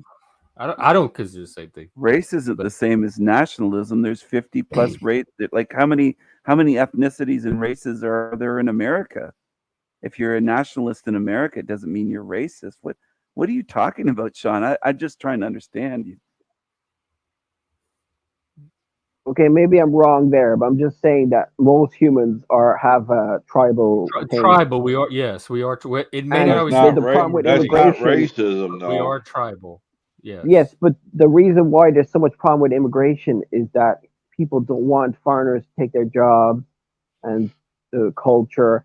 And that in the left's thinking, it sounds racist, but in the right thinking, it's I don't know, nationalism and protecting your own race as well and culture. And I understand that. I'm not a fully lefty on that, but I'm a lefty on the environment and economics. Okay. So just make everybody a stateless, raceless, cultureless blob of people, and give them, a bunch of technology on their hand, like a supercomputer that we call a cell phone, and hopefully somewhere down the line we'll just kind of like become communist enough to where we just start like, not having enough kids, or enough kids die from not getting the health care that they need because we just flooded our country with a bunch of people that, can't like uphold the society that we have. And then we'll just, fall apart. And through falling apart, people will just like stop having kids, or enough kids will die that will become not polluters. And, we'll go back to like 500,000 people on the earth or something. Well, ecologists say we are overshooting our carrying capacity, which means we're consuming more goods than nature can provide now. So we are heading into a time where nature will not be. How is that determined? How do they know that? Well, they find the data on consumption, how much nature grows, how much trees are growing naturally, and how much we consume out of it, and they divide how much can be regrown. So basically, ecologists say that the ideal population to have a sustainable society could be up to 2 billion or less in a sustainable way. So that's not the American lifestyle, because the American lifestyle is consuming 3 planets.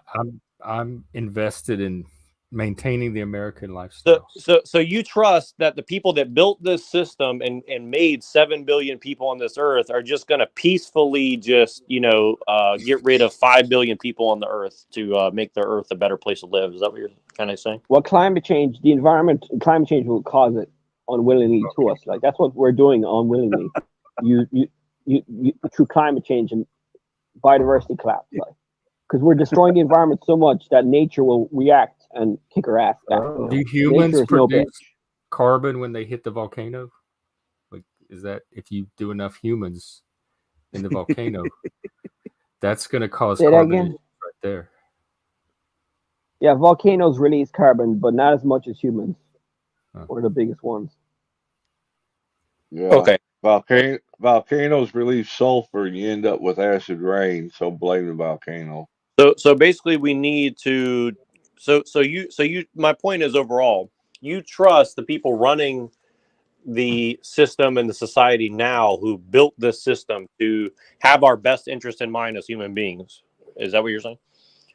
I don't trust the majority of companies that cause climate change and all that.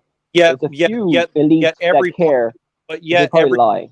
but yet every plan to address climate change is being run by major giant mega corporations, right?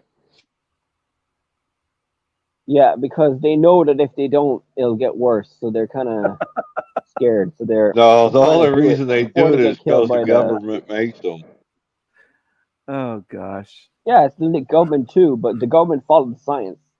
But there's just a minority that don't believe in the science and they The vote for Trump, trust in or right corporations. wingers in Europe.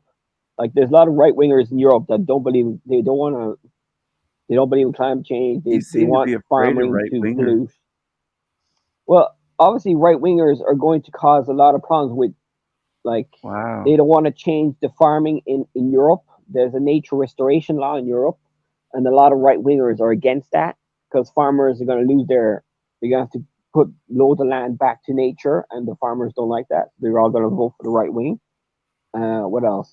A lot of right wingers don't want to do anything to solve climate change, so they're not going to subsidize or tax the polluter companies. Maybe So they it's not see going to something it's you going to cause don't. climate change. But fast. what about India and China? Even if maybe that's one of the reasons they don't want to do anything, because it's certainly my reason.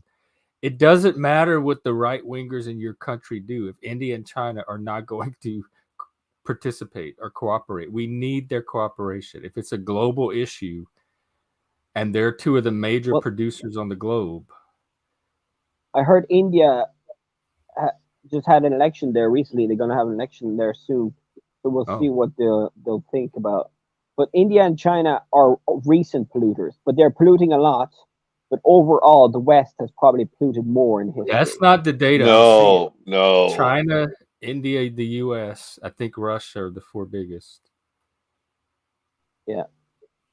So that doesn't, let's say hypothetically we're polluting. I would still sacrifice my lifestyle, like as a country, sacrifice our economy to save the planet. Then, well, here's the truth, though. Hold on. Here's the truth. That's just being a doomer. That's just saying, okay, fuck it, we fucked it up. So hold on. Here's what you're actually saying. What you're actually saying is we need 5 billion people to quote unquote sacrifice themselves for the quote unquote greater good for everybody else. I mean, actually the planet, but let's just say everybody else. So why not just say we need 5 billion volunteers to throw themselves into a fucking volcano? That's what you're actually saying. No, we could do it in a nicer way or a hard way. If we don't do anything about it, nature will kill a lot of us. That's so your we have to change our ways. Like we could made them and then throw their bodies into the volcano. We have a made booth on the path up. Wouldn't it be more peaceful just to kind of force 5 billion people to do it, and then we won't have to suffer all the consequences? See? How about just full on Soylent Green and just eat each other? Is that what you want, Sean? Because a lot of lefties just are so extreme with their views, and they assume that right wingers are. I mean, your views are so extreme. No, my point is this: why don't people like you just sacrifice yourselves since you're so concerned with climate change? Definitely won't. Well, I'm just saying I follow the science of climate change and all that, and I believe in it. And there is solutions to it. Okay, I agree with you. Okay, some of the solutions are harder than others. I agree with you. Like and I think population control. Nobody wants to control all population. scientists do not agree on climate change. That's the problem. Let's just say, hold on, for the sake of argument, I'll say that I agree with you. Let's just say that you're right and you agree with the science. So science says we need 5 billion people off the planet and we need volunteers. Why don't you volunteer? I agree with Chuck on this one, surprisingly, but I do. I really do. But I'm not planning to have any kids because I follow the science. Take it to the logical consequence. We need 5 billion volunteers to volunteer to off themselves. Why wouldn't you just volunteer for that if that's what you believe in? Okay. That's your belief. Yeah. Okay. I think we'll have to reduce the human population. We'll do it in a peaceful way. Okay. Through education. How do you peacefully eliminate a third of the population? Here it comes. Here it comes. I want to hear this one. Wow. Say what? Well, then you volunteering. That's Who peaceful. are you going to Well, choose? you know, You're gonna, humans, we're you go greedy first, little Don. animals, so we don't give a shit about I know nature. you're greedy because you won't volunteer yourself for what you want for everybody else. Volunteer yourself, and then No, we'll all I'm trying to. I do my bit. I eat less meat. I don't fly no more. I'm no, not going no. to. You're breathing. I might have any kids. You're breathing carbon dioxide. So That's the kids problem. now are bad for the. We have to stop having kids to save the environment. Well, climate change is so bad now that a lot of people are thinking about it. And like, Who's having the serious, most like, kids? You go Who's stop having follow the science. brainwash. who's having the most kids? Fear Why porn. don't you go? Why don't you go? You know, Western Europeans are having the least amount of kids of anyone on Earth. Why don't you go to India or Africa where people are having 6, 7, 8 children per couple, and then tell them that? Why are you telling us? Yeah, but that's because they're not releasing as much CO2. See, Oh, 70% of all the emissions come from rich countries, okay. China Hold, and India, are whoa, catching whoa, up. whoa, hold on. Pump the brakes. So you're saying that people who have a replacement rate of like 8 to 2 put out less CO2 than the people in Western countries who have like 1.6 kids or what the fuck ever, right? How does that make any sense?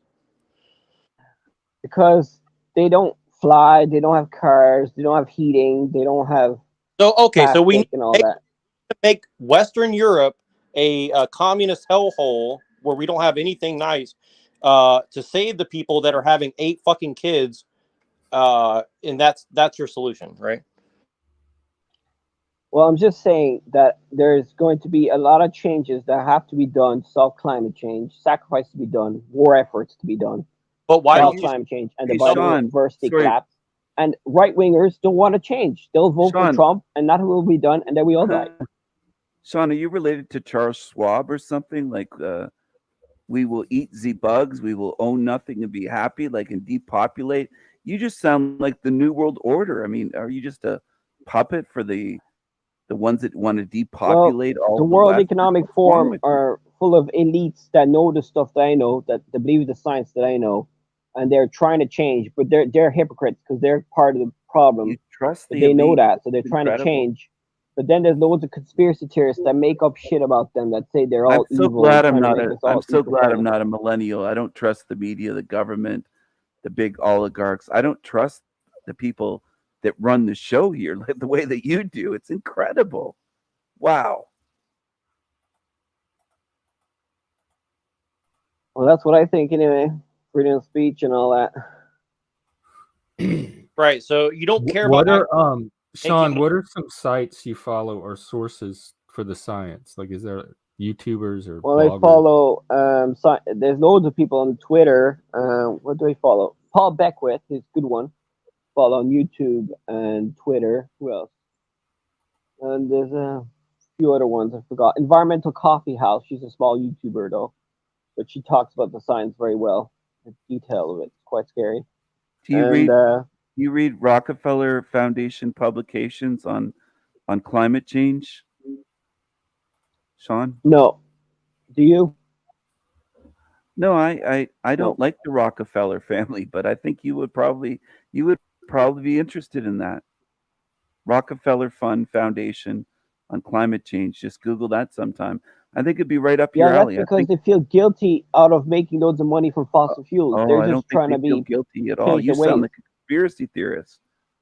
You're saying that you know what they think. They don't feel guilty. They're carrying on. I think you've been brainwashed, dude. That's what it sounds like. And I say that with Well, I no think you meanness. are. That's what I see. That's what I think. Well, don't worry, Well, King this stressed Stephen. me out. I shouldn't have The said this first thing shit. he's going to do with free speech in his belief system is take away your ability to have free speech and your ability to say what you think. So, because it's No, going to no, You'll never Yours- take no, no. mine I would away. never. If I Your were eco, it's if inhibiting. I were a I would dictator, fight him an on eco that. dictator, You're, if I I were would Trump, send my army. I would send my army to I would stop never him. stop free speech. I would never do that. I'm Oh, like right, Elon. right. You just want to eliminate billions of people, but you wouldn't stop their free speech. And I've never heard I'll Sean educate say you. anything about restricting speech. Well, causing the Trying to deaths of billions would be restricting their speech. They wouldn't be able to speak anymore if they're dead. Well, I would right? I would force Yeah, I'm a little people more to take. concerned about that than the free speech. I wouldn't force people to take like two-child policy like the Chinese. I wouldn't do that. I would just educate people on the science, climate change, and all that, gonna which be is enough? happening in It Ireland. sounds like Actually, you don't think that's going to be enough, and there's other measures that might have to be taken. well, if we don't do anything about it, nature will kill us. Like if the climate gets really bad and droughts and all that. Like the elites that you quote for your science, right? Well, yes, but a lot of scientists are not that rich. Climate scientists are not that rich. They just follow the science. They don't care about the money. Well, some of them anyway. Climate science is a huge business, making billions a year in funding from governments, billions and billions and billions of dollars. Look into that sometime. Just Google it. I mean, I can't show any images on my screen, but I know that. Yes, I know my stuff. Okay, Sean, do you know who Al Gore is? Do you like Al Gore? Yes, I know who Al Gore is. Yes. Do you like him? Well, he's kind of a hypocrite because he flies everywhere and all that. But overall, I think he should have won that election because he would have been better for America. Did you know that it was a communist oligarch in Russia that set him up to be the vice president of the United States of America? Say that again? Sorry, I didn't hear you. Did you know that it was a communist oligarch from Russia that set him up to be vice president in the United States of America? And who's that oligarch? What's his name? The Arm and Hammer dynasty that were related to, like, you know, the literal Bolshevik KGB motherfuckers in Russia. Yeah, but you said it was a communist oligarch. Like, which one? Like, is it a person or is it a state? The Hammer family, they own Arm and Hammer, you know? I'm going to pause for a second. I just want to thank NeuroJack for his performance so far and structuring his arguments. This is exactly how I want people to argue. With the narrative, press the points. This is what I want people to argue because it makes a lot of sense. Hank, you're too echoey. I can't hear you properly. Your audio is bad. Coming in hot. No, fix his audio. I still caught most of it. I've run the laptop, but yes, thank you for the way you're debating today. Oh, no problem. I'm trying to set an example for the future debate league that's coming. So your audio is still bad, Hank. It's on my laptop. I had to try and figure out to do some other thing. Yeah, it's Jeff. If you can, he got it. But yeah, I appreciate that. And again, like Sean, I'm not trying to be a dick, but you are kind of like advocating the removal of 5 billion people on Earth. I'm just, you know. No, I'm trying to do it in a nice way. Like that for me too. Through education, nice you can do it in a bad way or a good way. Oh, you can eliminate people in a good way. Through education. How do you eliminate people through education? A good genocide. You tell them the cause of climate change and what it could do in the future for the future generations. Okay, so and you give them like would you advocate for forced hysterectomy and vasectomies of the Western population, but in exchange they get a nice little fun card for Disneyland for a day or something? Well, if it gets really bad, some countries are going to do it. Like I think India or like Egypt, they're thinking about doing or trying to have a they're trying to educate the populations to have less kids are hurt in India. I mean Egypt. But in Europe, I don't think it's going to happen. Well, that's not very racially harmonious. Yeah, I'm not putting. And not having kids ain't going to reduce the present population. Sean drank the lefty Kool-Aid. Not to mention, I thought there was a population drop. Like we were. There is. It's not enough, Jeff. We need to go to like as close to zero as possible. I mean, Bill Gates did say it in his equation. I mean, there was one lefty that was at a lefty meeting. It was televised. It was on the YouTube as well, and she said we need to start eating the babies. We need to eat the babies to reduce the population. And there's people that are so extreme, and they just try to cover it in a nice way. We want to wipe out billions of people, but in a nice way. I mean, I don't buy it. I don't trust lefties whatsoever. Come on. No, And I might somebody in the be chat room- exaggerating here. My views might be mad, I but think you're from very what I'm extreme. following of science and all that, Oh, it's not following looking the good. science. So Here- that's why I have extreme here- views, How about but I you could be think for wrong. yourself instead of following I the don't doubt science? your sincerity, though, Sean. Yeah, here's the I thing. do Steve. think you're Here's what you guys don't sincere. understand. As long as the science, the God science tells us it's anything is justifiable, okay? Murder, rape, theft, assault. It's if it's all for the environment or for the earth, I mean, we can do whatever we want. I mean, Daniel said earlier in the chat room that there's no race, it's just the human race. I mean, what are these people? Where do they come from? I just Well, can't believe this sometimes. Sorry? I agree with that concept of the human race. I still think there's like skin color in the scientific races. There's Well, Negroids, there's more than there's differences between races. Mongoloids, More than between Caucasoids. we have tons of differences beyond the skin color, though. Jeff's favorite race is definitely the Caucasoids. The Caucasoids. Caucasoids. Caucasoid. Well, I am one. No, I mean cock.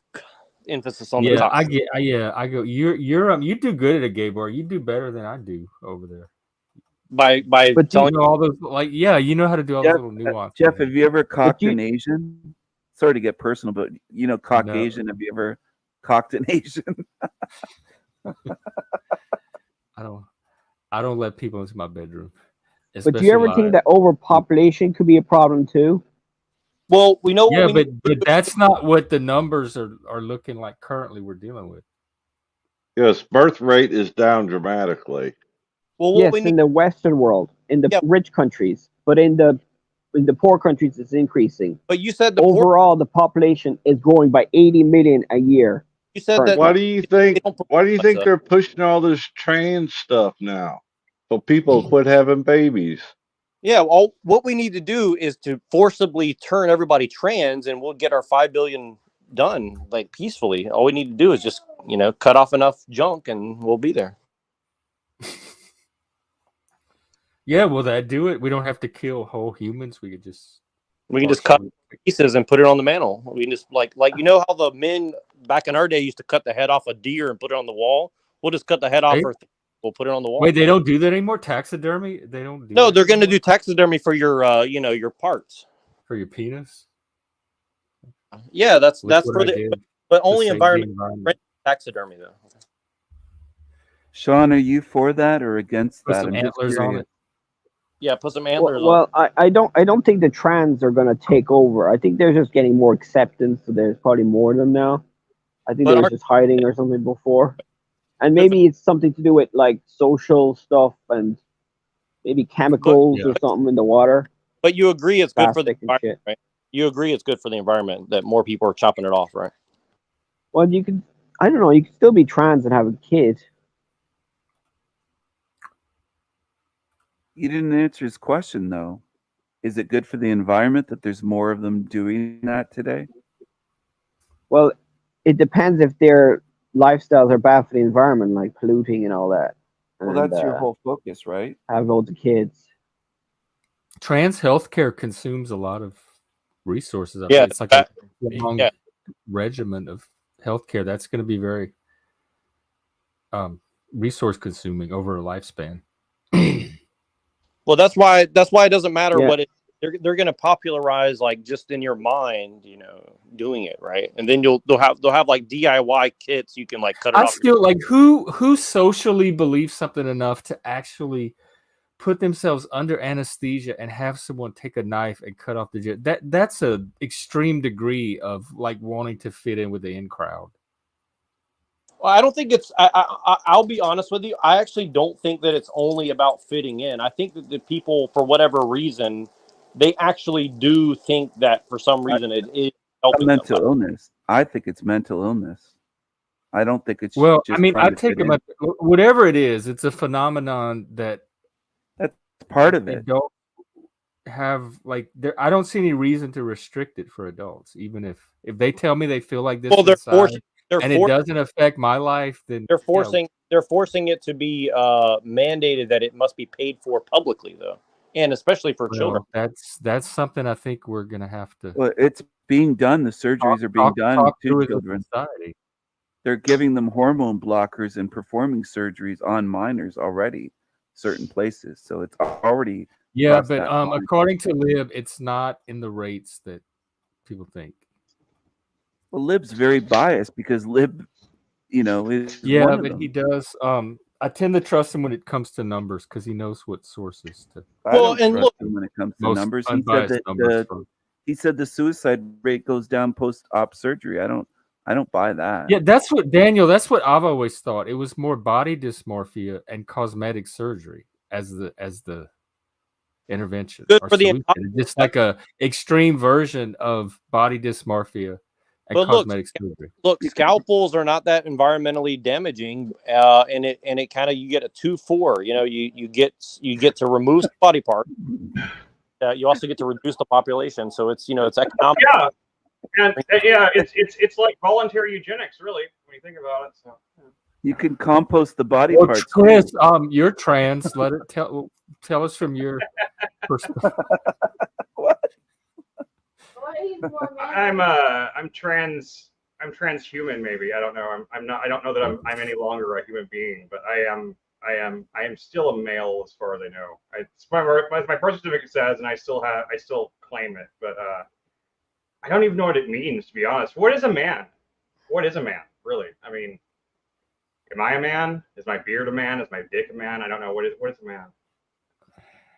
I just got in, guys. I just walked in on this. So I am literally just I'm just bullshitting. You didn't even light your cigarette yet, did you? Yeah, I'm just Go ahead. bullshitting because Go I ahead, don't know. Sugar. Get your stick lit. We'll give you time. All right. Is Jeffrey? No, I think the increase trans? in the LGBT population, I heard it's going up, but I don't think it'll be 100%. It'll probably plateau. But I still think that trans populations will have kids as well. Well, I think Well, that you should whenever they take out all their transition. sexual organs.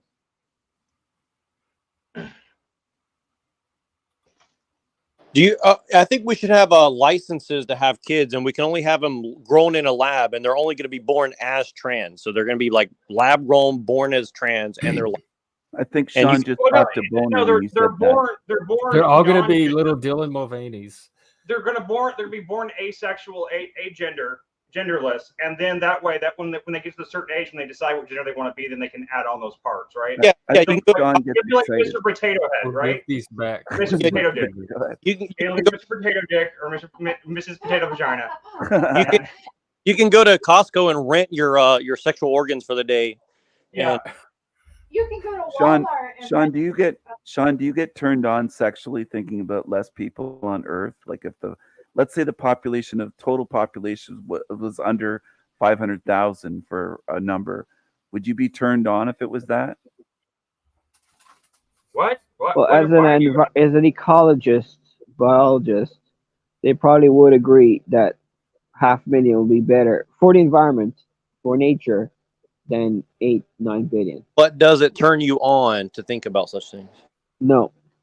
Does nature matter more? I'm curious. What matters more to humans or nature? On your camera right now. Turn on your camera. Well, without nature, humans wouldn't survive. So if we grow too much and destroy nature, humans are dead. Because without nature, I'm a beekeeper, so I understand this. Understand how nature for works. the environment, I need you to turn on your camera and show me. Are you pitching a tent for the environment right now?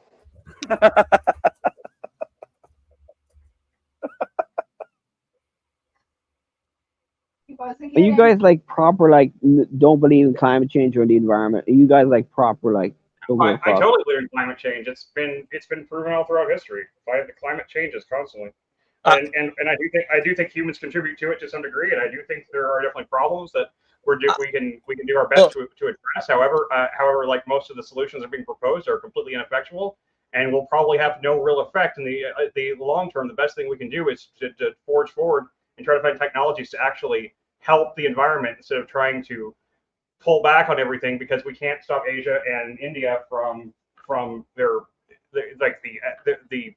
them being the major producers of carbon emissions. So, well, look, here's the real problem. White people complain about working in a factory for 18 hours a day. The Asians and the Indians, they don't complain. That's what the problem is. That's why we really got to get rid of the Western Europeans, because they complain about. There's a simple solution to that, Jack. You just get the guns back out. You put the guns to their heads, and they stop complaining. So Yeah, we can have that here too. I mean, it just requires a little bit of fascism, as a treat. But see, the whiteys think that the guns are going to save them, but really all we got to do is just starve them out, and then they won't be able to really shoot the gun when they have no calories to pull that 7-pound trigger. You know what I mean? Sean, it's pretty easy to push the button to blow up the bomb, though. So, Sean, would it be better for Earth if we could just eliminate humans and replace them with clones to tend to the Earth? Would that be better? But clones, how would clones not produce carbon? Would clones be robots that produce even robots would produce more emissions? So, we're talking about. There'll be nuclear powered clones. Oh, okay. Solar, maybe. I don't know, something like that. Well, that's transhumanism. Powered. That's what AI is all about. We're already solar powered, though. We're already solar powered. Oh, hold on, Sean. That's a great point. Say that again. That's a great point. Go ahead. AI transhumanism is the future, man. We got to merge with the machine, Matrix, and all that. This is as merged as I'm gonna get. So if we're living in the coom pod, we're not polluting. Is that kind of what you're saying? Yeah, I'm joking with you lads, No, you're not. I knew you're. Yeah, we know. He's not joking. He is dead serious. No, that really is what it's about. That's actually true. Thank you for admitting that. No, most environmentalists don't think that the technology, like most serious environmentalists that I know, don't think technology is going to be able to solve a lot of our problems. I know they don't. Reduction in technology. I think that's a mistake.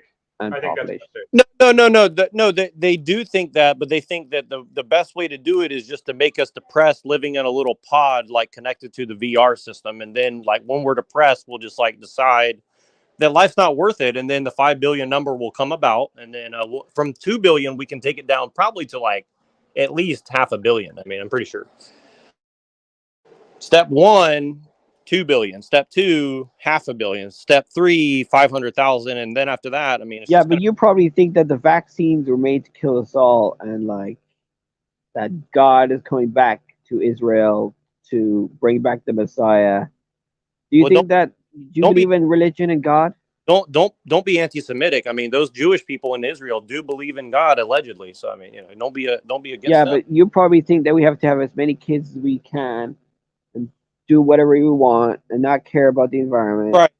Here's what I'm saying. Do you think that the cavemen were made a mistake coming out of the cave, or should they have just merged with the AI directly as cavemen to fight climate change? I mean, where do we go wrong exactly from cavemen till now? Was it petroleum that was the problem, or was it something else?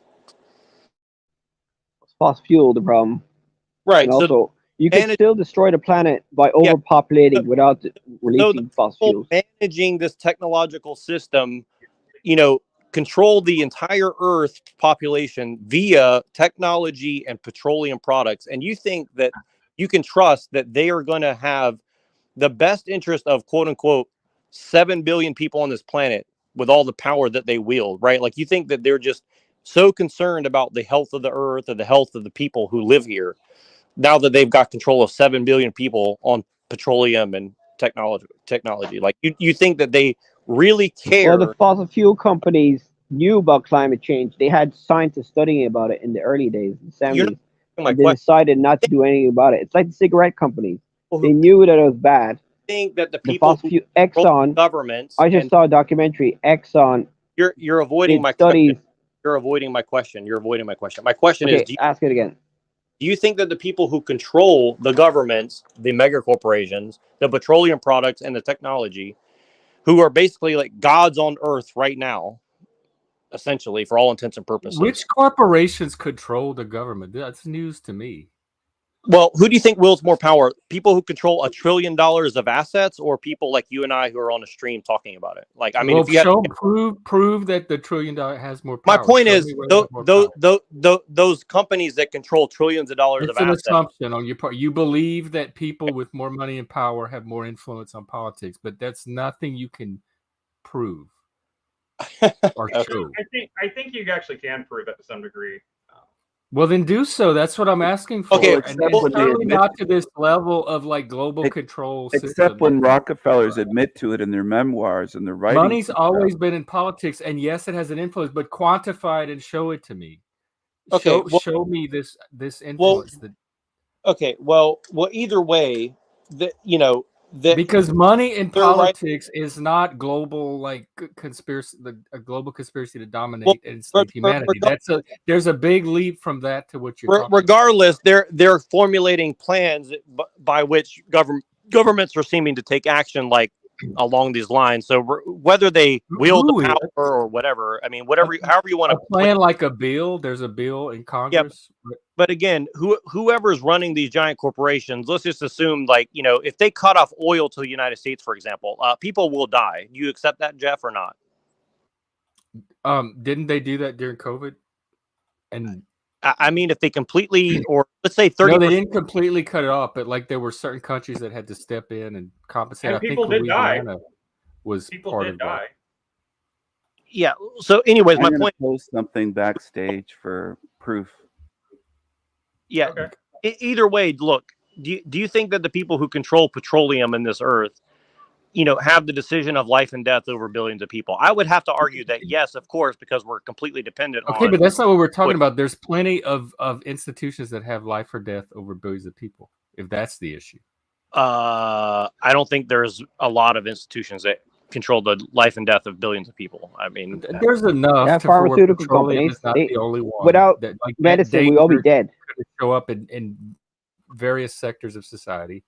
Right. But my point is, at some point you go from like, a social good, quote unquote, let's just say the things that people inject into their bodies, or petroleum, or whatever you think is a life-saving measure. It tips a point from a social good to like a dependency where you can't live without it. You understand what I'm saying? Like a monopoly, like they tried to break up monopolies on trees, So however you want to quantify it, it doesn't detract from the point. The point is, do you think it like the bank's too big to fail?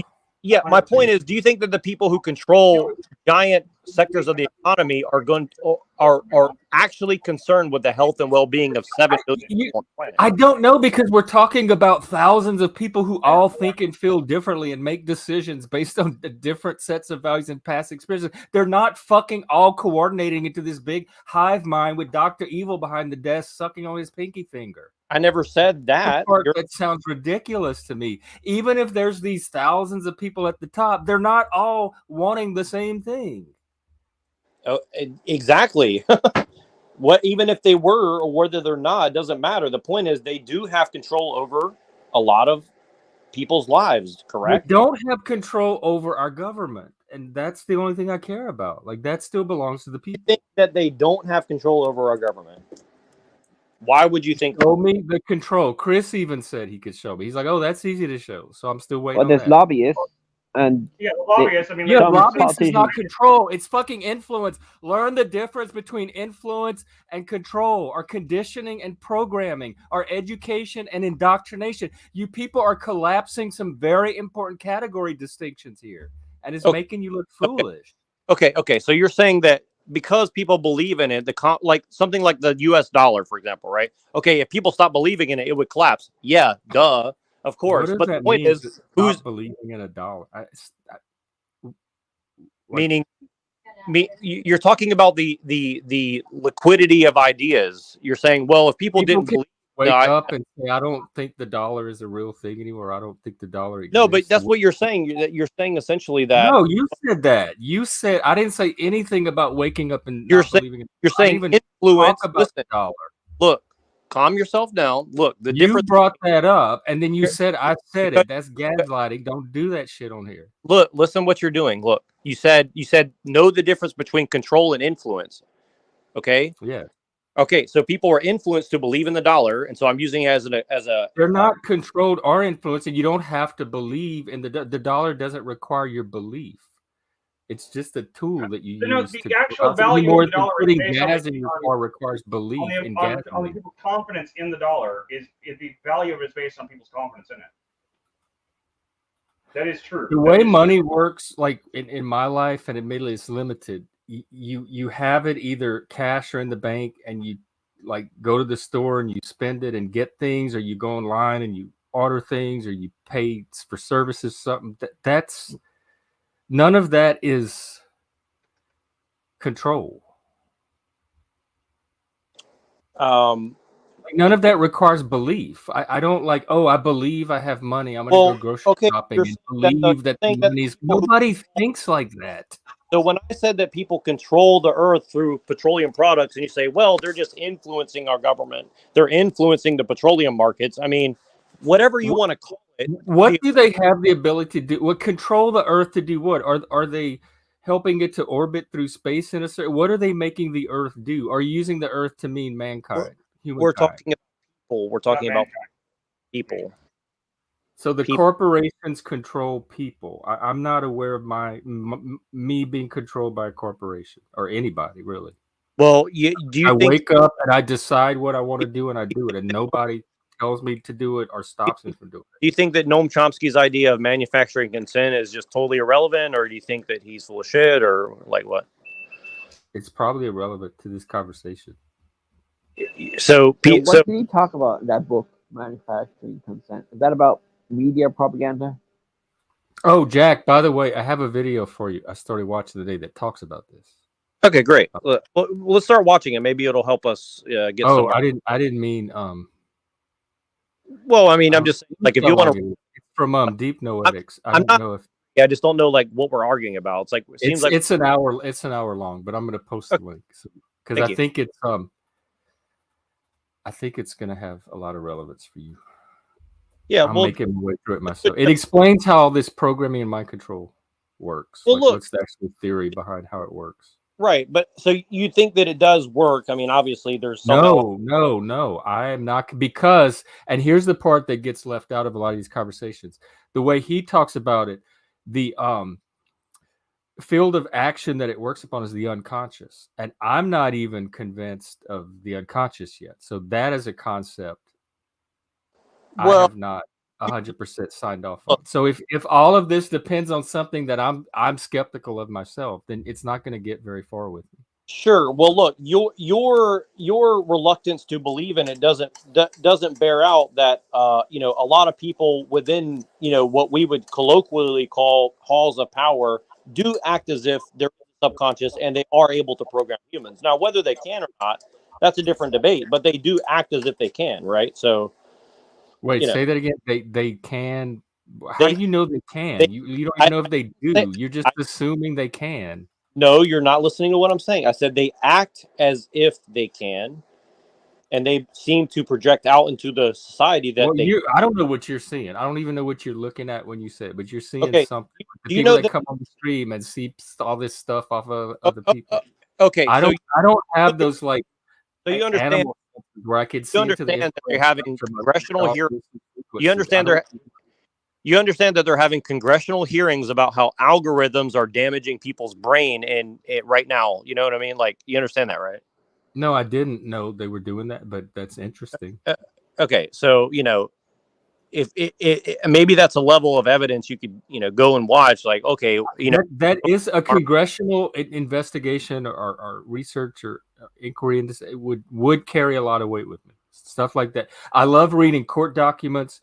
I love reading bills. I love reading congressional reports, investigation reports, all of that. So like that really kind of hard evidence, or as hard evidence as we have in the historical sciences that makes its way into the official record. That's the kind of stuff that I love. Starting points.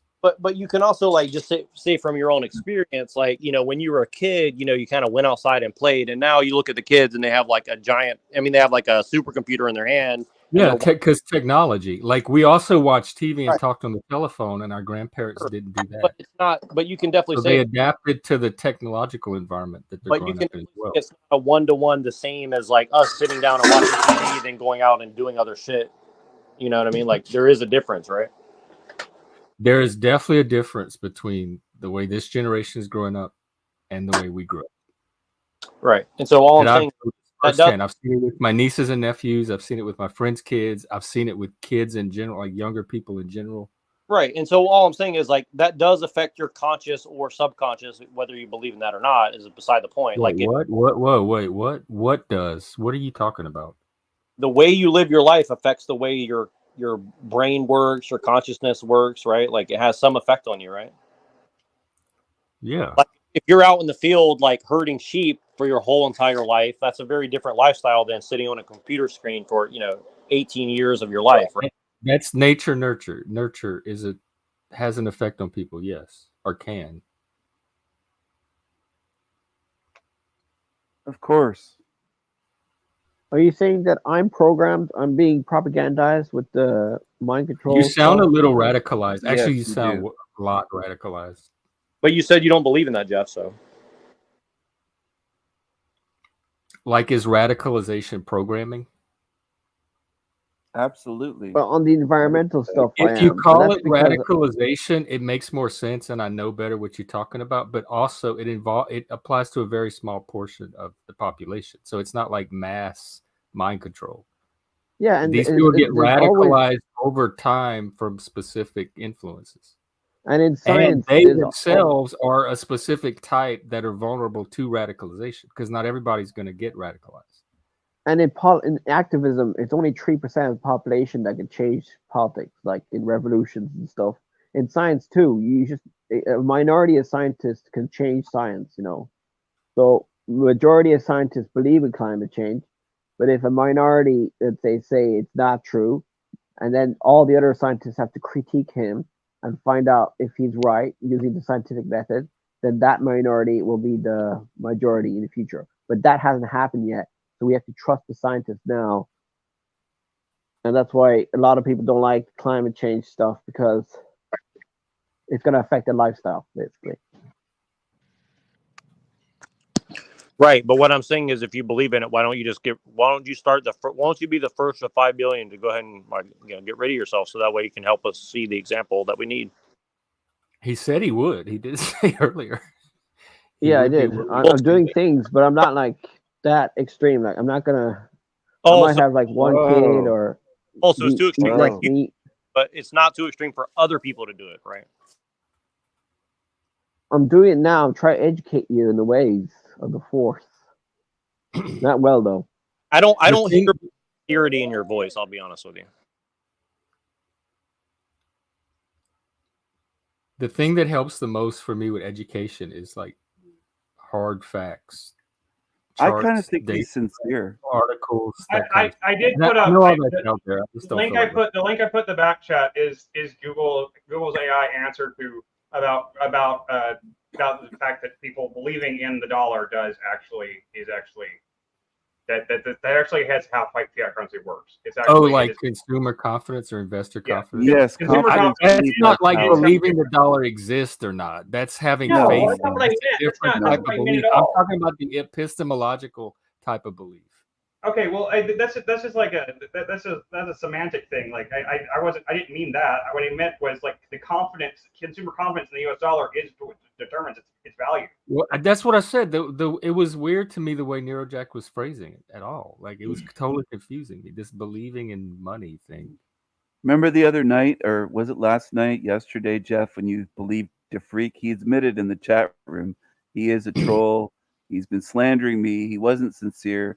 So when I trust my intuition, and yesterday when I said I think he's just a troll and he's coming here with these questions, he admitted to it. So I do trust my intuition and my ability to read people's voice, their sincerity, and all that stuff. So body language. I'm very good at that. Why was the need to bring it back to you to focus on you when they was having a conversation about the dollar? Oh, now you're focused on me. You haven't spoken for a while. I just mentioned it because NeuroJack said that he doesn't think that Sean is sincere. So it came to my mind, and DeFreak is addressing me right now in the chat room saying, do you see that? I do see that. That's what I'm missing is DeFreak in the chat room. I do see it. Before we run away, let me stay out of it, Chuck. Let me explain my point really quick before we run away with this point. So what I mean by he's not sincere is if he wants 5 billion people off the earth, he should lead by example, is what I'm saying. I agree with you, Neuro. I agree on that. Yeah, and because people want to believe in what they see, and so if they don't see you, like doing it yourself, I mean, they're not going to believe that you're actually I think here about. it's common with Yeah, lefties and he was the first environmentalists to dog. do what he's doing. Yeah, To tell other that's people why to there do will never be a something. socialist revolution, is because no socialist will actually live their fucking values Put the first roach in to your any mouth. degree. They're all hardcore capitalists. Like Hassan has like what drives a Lamborghini and shit, like that. Like you know. Yeah, No he's one's like, ever, guys, no one's gonna follow that guy into battle. I mean, like not that he would ever get off his ass and fight. well, no, but that's my point. The battle is in our hearts and minds, and what they want to do is demoralize people, so they want to live in a cardboard box. And Who are they using to do this? Greta die- Thunberg? die- Nobody is. die That's of a not going to. I don't think it's the threat you seem to think it is. and die of a fentanyl overdose because it's for the earth, bro. That's what it is. Or meth, like the freak said he likes once in a while. He kind of likes that meth. Well, I don't know if that's environmental. That's all chemicals, right? Here's the thing about the freak. Freak said that he's a QAnon. It's true, and Trump is like helping us by being. Oh, I didn't know he was a Q. I don't think I've ever talked He's to a QAnon. I didn't know that. Like, I'm genuinely like, I want to understand what the dude believes, because like I'm so confused on what he actually believes. He said he's like he's like QAnon is real, but the government's evil. Trump is like Holy bringing shit. stuff. Okay, that might be the meth. He's not. Well, stop it. He mentioned it. He mentioned it. Fair game. He mentioned it. QAnon, man, those people are. Yeah, you bring up a good point. I should let people know. Like, if you're on these streams, particularly the panels, there are people out there. Steven's one of them. Sometimes people will use this content on their own channels, and they will make comments. They will talk about it. Sometimes they will say ugly, hateful things for entertainment, and maybe not for entertainment. So just be aware if you come on this panel. and we love it, and we love the drama, right? We're all drama sluts here, right? Love is getting to be a very strong word. I am not a drama slut. I want to go back to the days of having productive conversations. What are the words I'm not I a want drama. to use? I'm not a drama slut. That's for sure. I am so tired. I don't know, Steve. Some of it comes from you, directly and indirectly. Well, we're not averse to drama, but we try to use it constructively here. I'll say that. So it's not going to be a total drama. It's not going to be the Jerry Springer show. Yeah, my comment wasn't aimed at anyone specific, by the way. I'm just saying, just generally speaking. Oh no, because we've been having drama on here way before. I bring the good drama here. I was just pointing out that I just like the last couple of weeks I've grown a little tired of the panel drama, but I mean we haven't really had a lot of drama today. I think we've had a good. Not today, last few days though. That's what I'm saying. Like the drama comes in little waves. It just depends on who's here that day, what combination of people, and it'll set up a little bit of Barbie's not drama, here today. and they'll ripple out over, and then we'll get back to normal conversations. Flo and Barbie aren't here today, and what was the other one? So Ezra. So she kind of they brought some drama. Well, yeah, Flo definitely brought a lot of drama into it. This might be true.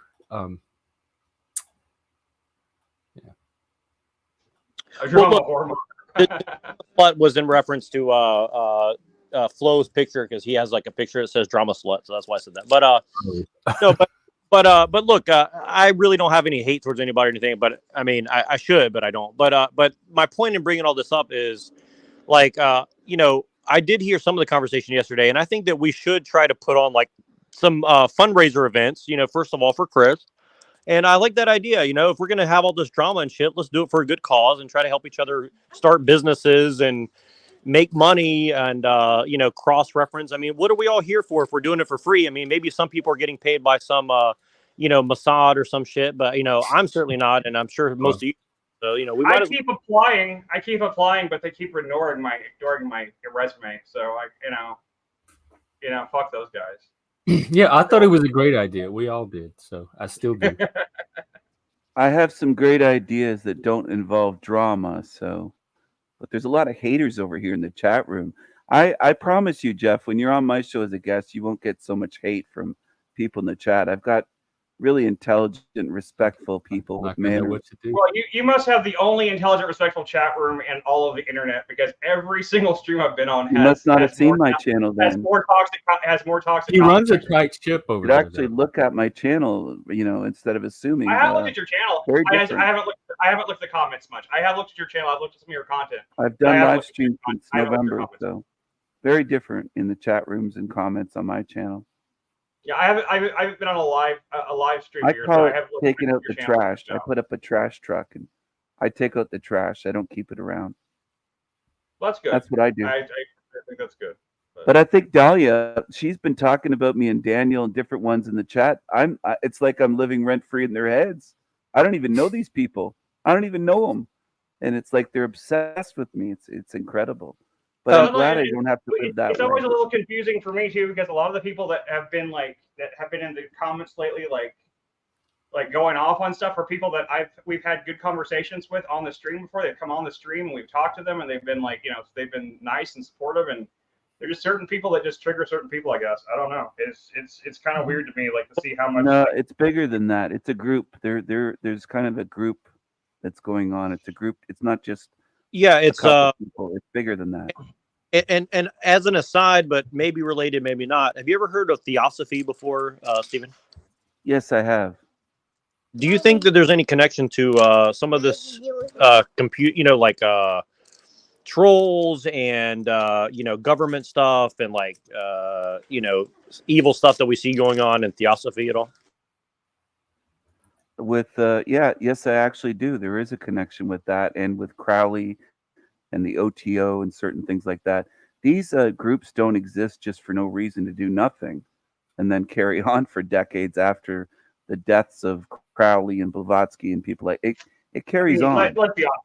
The OTO barely exists anymore, but yeah, there's plenty of successor groups that come along. Well, the OTO doesn't have to exist anymore, but there's probably millions of people in this realm inspired by Crowley that have read Crowley. No, yeah, I'm saying there's been lots of successor groups. I'm just saying the OTO isn't really like a thing anymore. Yeah. Well, it's kind of like the people that claim to be Rosicrucians these days. Like, they have nothing to do. I'll tell you, 5% of the people that I've met on this space have admitted that they were in the OTO. So, that's a significant number of people relative to vision. Say what? That would be. Do you believe them? People. I said 5% of the people I've met on these panels have admitted that they're in the OTO before. Yeah. Do you believe them? Well, yes, I do, because what they present themselves as afterwards doesn't really add up to what they're claiming they were before. I'm just, I have no reason to disbelieve them, I guess. I mean, it would be odd for them to admit to such things publicly, given what they're involved in. Yeah.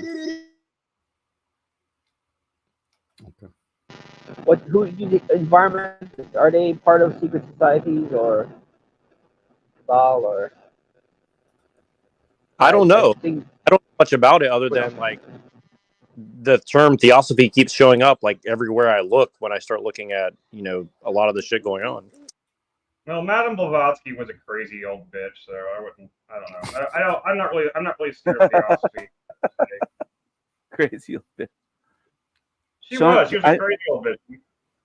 Is Sean a vegan? I don't know if I missed that earlier, but is he a meat eater or is he vegan? I try to eat less meat. It's for environmental reasons mainly. I'm not that ethic. I'm not that morally superior guy. Well, do you think that vegetables? Well, I am. Do you think that vegetables are living though too? Would you agree that you have to eat life to live in this realm? No matter, if you're not eating beef, you're still eating life. And have you seen the studies? Yeah, but it does have the neurons. I follow Vegan Gains. He's a famous vegan YouTuber. He says Vegan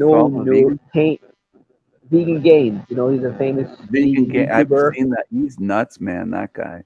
He's a Canadian. Yeah. He supports Israel.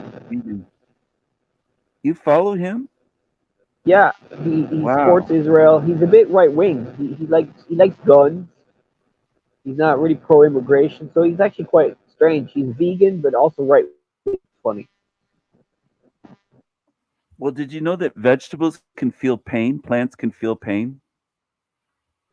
Well, I'm not sure about the science of it, but all I know is that the climate and environmental reasons why I You're eat into less meat science, is though. because of. You Say again? said you go by the science. You follow the science. You should look into that. Yeah, but I don't. Yeah, but you kill more plants feeding animals than if you were to eat plants all by themselves. You know. No, you kill animals making crops with plants. You kill gophers and all kinds of species of animals by filling up huge fields. No, with it takes plants. more area to get 1 kg of beef protein. You need about 20 kg of plant I'm protein. talking about farming plants. You kill a lot of animals, a lot of mice, rodents. Yes, I know that, but overall, you kill more plants eating meat than agriculture is worse for the environment than livestock. Yeah, no, that has been. I studied it. Okay, this is a serious subject now. I studied horticulture and stuff like that, so I know about agriculture. Animal agriculture uses 80% of all the farmland in the world. Okay, 50% of all the grain grown in Europe is to feed animal agriculture, and it's all factory farming, not very sustainable. With animal shit to fertilize the grains, the fields. No, most of the grain.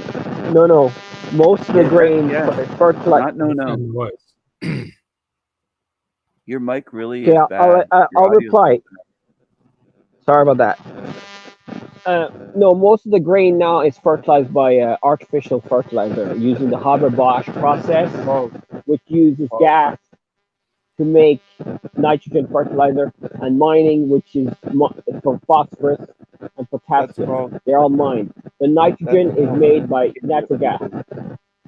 If you look into it, the farmers are using fertilizer, even human poop as fertilizer. Look into this and research it. What he's saying is but that's not the majority. The majority of they can't even buy that. They can't even find the nitrogen fertilizer you're speaking about anymore. False. You're not up to speed. We're talking about nitrogen fertilizer. Yes, I understand. Most of nitrogen fertilizer. No. Can you let me see? Most of the nitrogen fertilizer comes from the Haber-Bosch process. Sean, company in Germany. Mike is really bad. You sound. Sorry about that. Really bad. Yeah, it's my internet. All right, bye. No, I'll move somewhere else. Please look at the death of birds from windmills.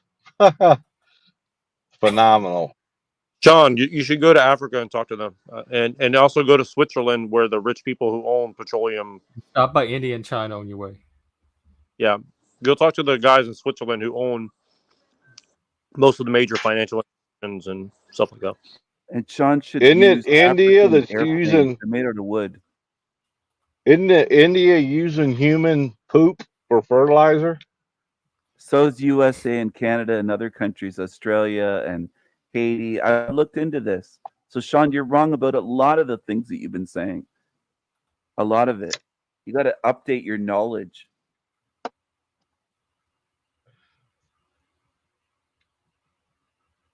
Doesn't the nitrogen come from decomposing animal poop? You cut out a little Or is, bit. it's not an added ingredient? Oh, shit. I don't. We need. Is it most of that?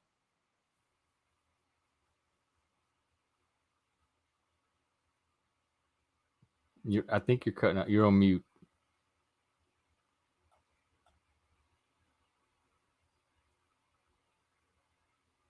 Or is it me? Hang on, it might be me. It's probably this damn hillbilly internet I got. Well, it was about poop anyway, so I'm sure it would. Why don't you call? Not going to suffer if we don't get it back. Why don't you call the ghost of Reagan and ask him to give you some White House communications technology for your? Yeah, Chris is working on some computers for people to stream on. Yeah, I am. I've got about. And NeuroJack, you were the first nomination. Three that are. They tell us you have one already. Have you ever seen a Radio Shack TRS-80? Yeah, that's what we had that growing up. That's what we learned. We had to load up the programs with a cassette recorder. Yep. Or a Commodore VIC-20. The Commodore VIC-20. The Commodore's a little bit before my time, but yeah, That's before your time. we had And then the we had Radio some Shack Apple one that we had. computer too. Well, I'm old. I'm 88, so I've I been interested in computers a long time. I wrote many a program on a TRS-80. A trash 80. Yeah, that's awesome, dude. You remember the one that had the big 10-inch floppy drive on it? Yeah. Floppy disk drive from Radio Shack? Yeah. That's a big floppy. Yes, it is. Big floppy dick. Yeah. I used to use those too.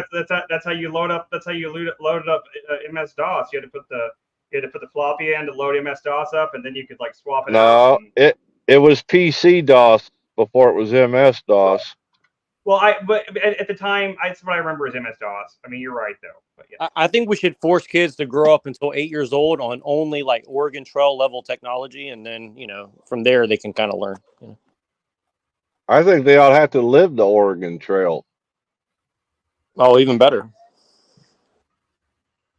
We just have like lions and tigers and shit out there, and like just tons of dead kids from dysentery is what you're asking for. So yeah. Well, we can reduce the population that way. That's right. Sean's getting excited. Back to fertilizer. Actually, fertilizer is quite interesting because I follow it.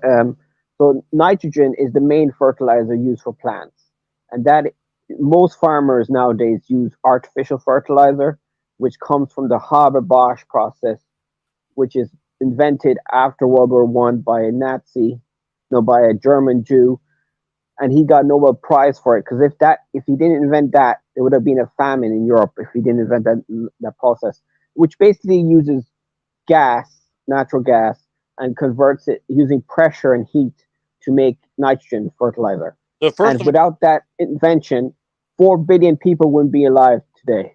Well, first of all, I want to mention, yeah, that's a good point. And he probably did the worst thing ever. If we would have had one famine and we wouldn't have to get rid of, 5 billion people because he wouldn't have invented that stuff. Right. And first of all, I want to say, you said that there was a German Nazi Jewish guy. So he's a German, a Nazi, and a Jew. Well, no, sorry, he wasn't Nazi, sir. He was German, but he was around he invented bombs in World War One, and then he used that technique to make nitrogen fertilizer that made the industrial farming possible. It's called the Haber-Bosch process. Someone on these panel channels have called me a Nazi because I have a Black Sun Sonnenrad pendant. Just based on that, they've been called, I think Barbie even did that in some of her crew.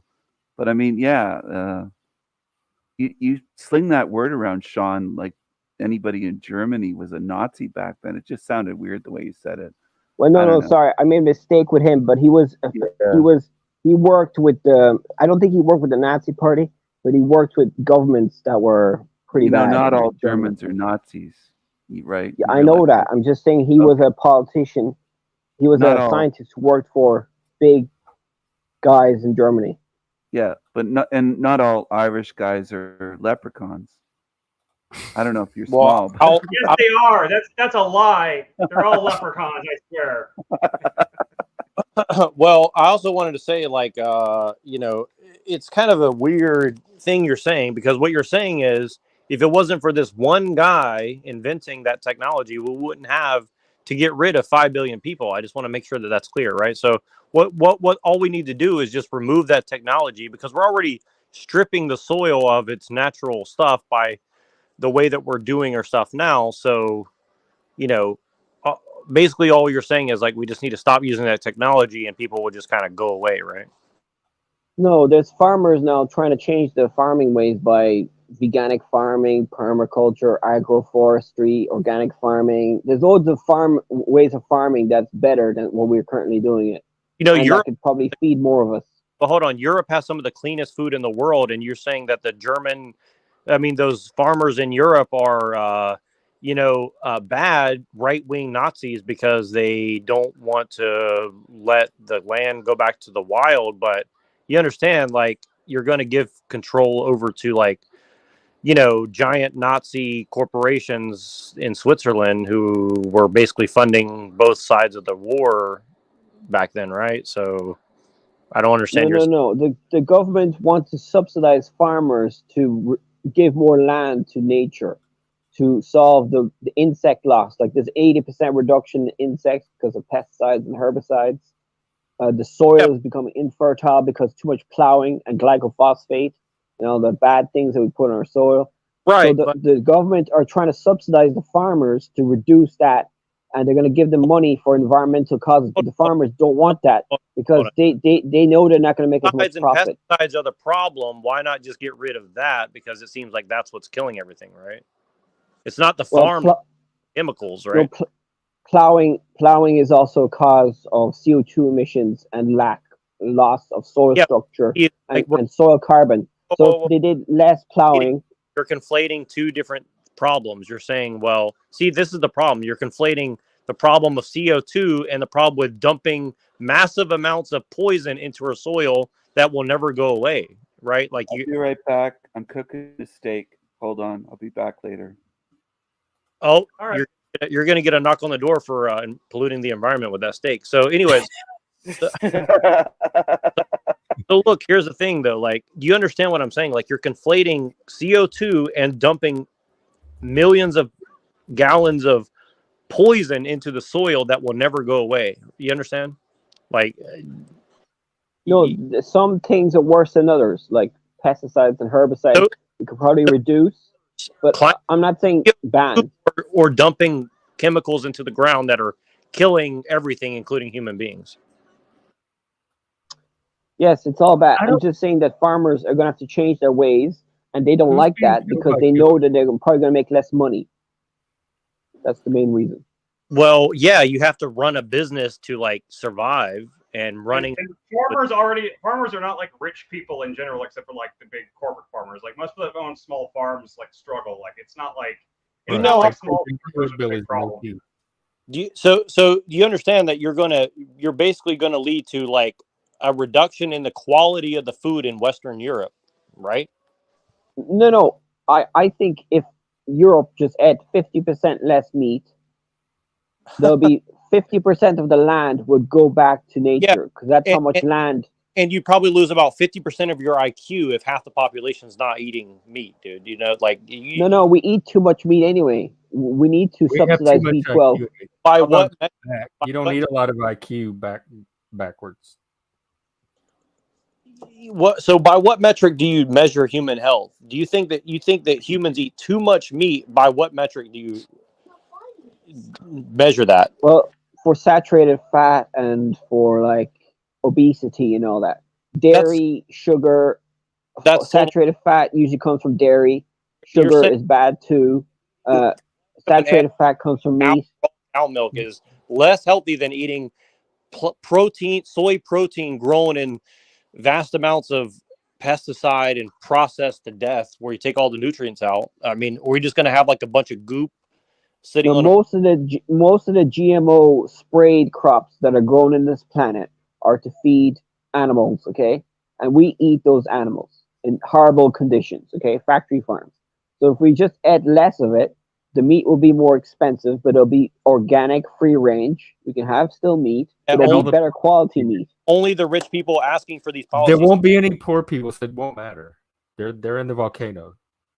Yeah, that's true. Yeah, so like high quality nutrition where they belong. Do you understand how elitist you sound? You're saying like, okay, only the elites are going to be able to afford this nice, nutritious meat. Because I guarantee you, the people in Switzerland who own all these petroleum companies are not going to say, I'm going to eat 50% less meat for the earth. Okay. I just don't believe that. Okay. I mean, do you really buy that they're going to stop eating less meat? Well, Bill Gates is thinking like I do. He just wrote a book about it, how to save the environment using less meat. And Bill Gates owns most of the farmland. Owns more farmland than anyone else in the whole country. He has a conflict of interest in that. No, he has a small bit of farmland. It's not that big, like. Yes, he does. It is a big. It's big in a farming standard, but overall, it's not that big. He has more than you and I. He has more than most people. Like I've seen the numbers on it. And look, the point is, like, you know, you have a ridiculous amount of trust in authority is all I'm saying. Like, I mean, look, I'm not, you know, maybe I'm the extreme opposite, but I mean, you have like an insane amount of trust. Like, oh, these guys are just trying to help us out. No, I don't trust in governments that are gonna change their ways to solve the problems I think are there. I trust in scientists that show me the problems and all that. Some scientists in there. So you're giving us all fit, nutrition advice, growing food advice, economic advice, communist advice, social policy, religion's bad. I mean, you got the whole like package like ready to go. You know what I mean? Well, I'm not a communist. Well, you do that, Jack. You're a scientific dictatorship waiting to happen, is what you are. Yeah, but would you rather have a right-wing dictatorship run by religion or a scientific atheist? I want what we have now. Society? I want this nice combination and balance of all of it, one big mix. Yes, but when shit hits the fan, dictators you should take over. No, you are the closest thing to that I've seen in a while. Yes, but climate change and the biodiversity collapse is what's going to cause the this. biggest danger when it comes to that. You are the dictator that I'm trying to prevent. Climate change dictatorship, Jeff. You got to understand. I mean, look, here's the thing I'm saying, Sean. I don't know what you're complaining about. You're already going to get what you want. So, I mean, you might as well just enjoy it. I mean, there's no real resistance to what you're advocating for. I mean, you're kind of like toeing the party line. I mean, we're No, Donald Trump doesn't agree with me. A lot of people don't agree with me. Donald Trump, right wing mainly. Okay, I guarantee you, he's advocating for the same thing you are, more or less. I mean, come on, let's just be real here. No, he doesn't believe in climate change. He thinks that he thinks that vaccines are okay. Do you think it matters what Trump actually believes or not? I mean, what are we talking about here? You think that he's not been selected for whatever position he's going to be in? I mean, we're returning into like whatever credibility you have, you're about to lose it because, I mean, you're saying, well, Trump doesn't think. I mean, who gives a fuck? Do you think that Trump is not going to do exactly what he's told to do when he's facing, his family empire being destroyed allegedly, which I don't believe either? Well, Trump, I don't know what Trump thinks about the environment, but he doesn't believe in it. But he probably will be voted in. I don't know. Maybe he might go to jail there with his. Yeah, it's all with both of them. Either one could. We don't know. Well, from what they uncovered, they both should be in jail. Yeah, me too. Come on, man. Let's eat some ice cream. Come on, man. I can't believe we have a president. We have about 5 months. We had one president who's indicted for like 20 different crimes or something, and we have another guy whose catchphrase is "Come on, man." I want the 80s back too.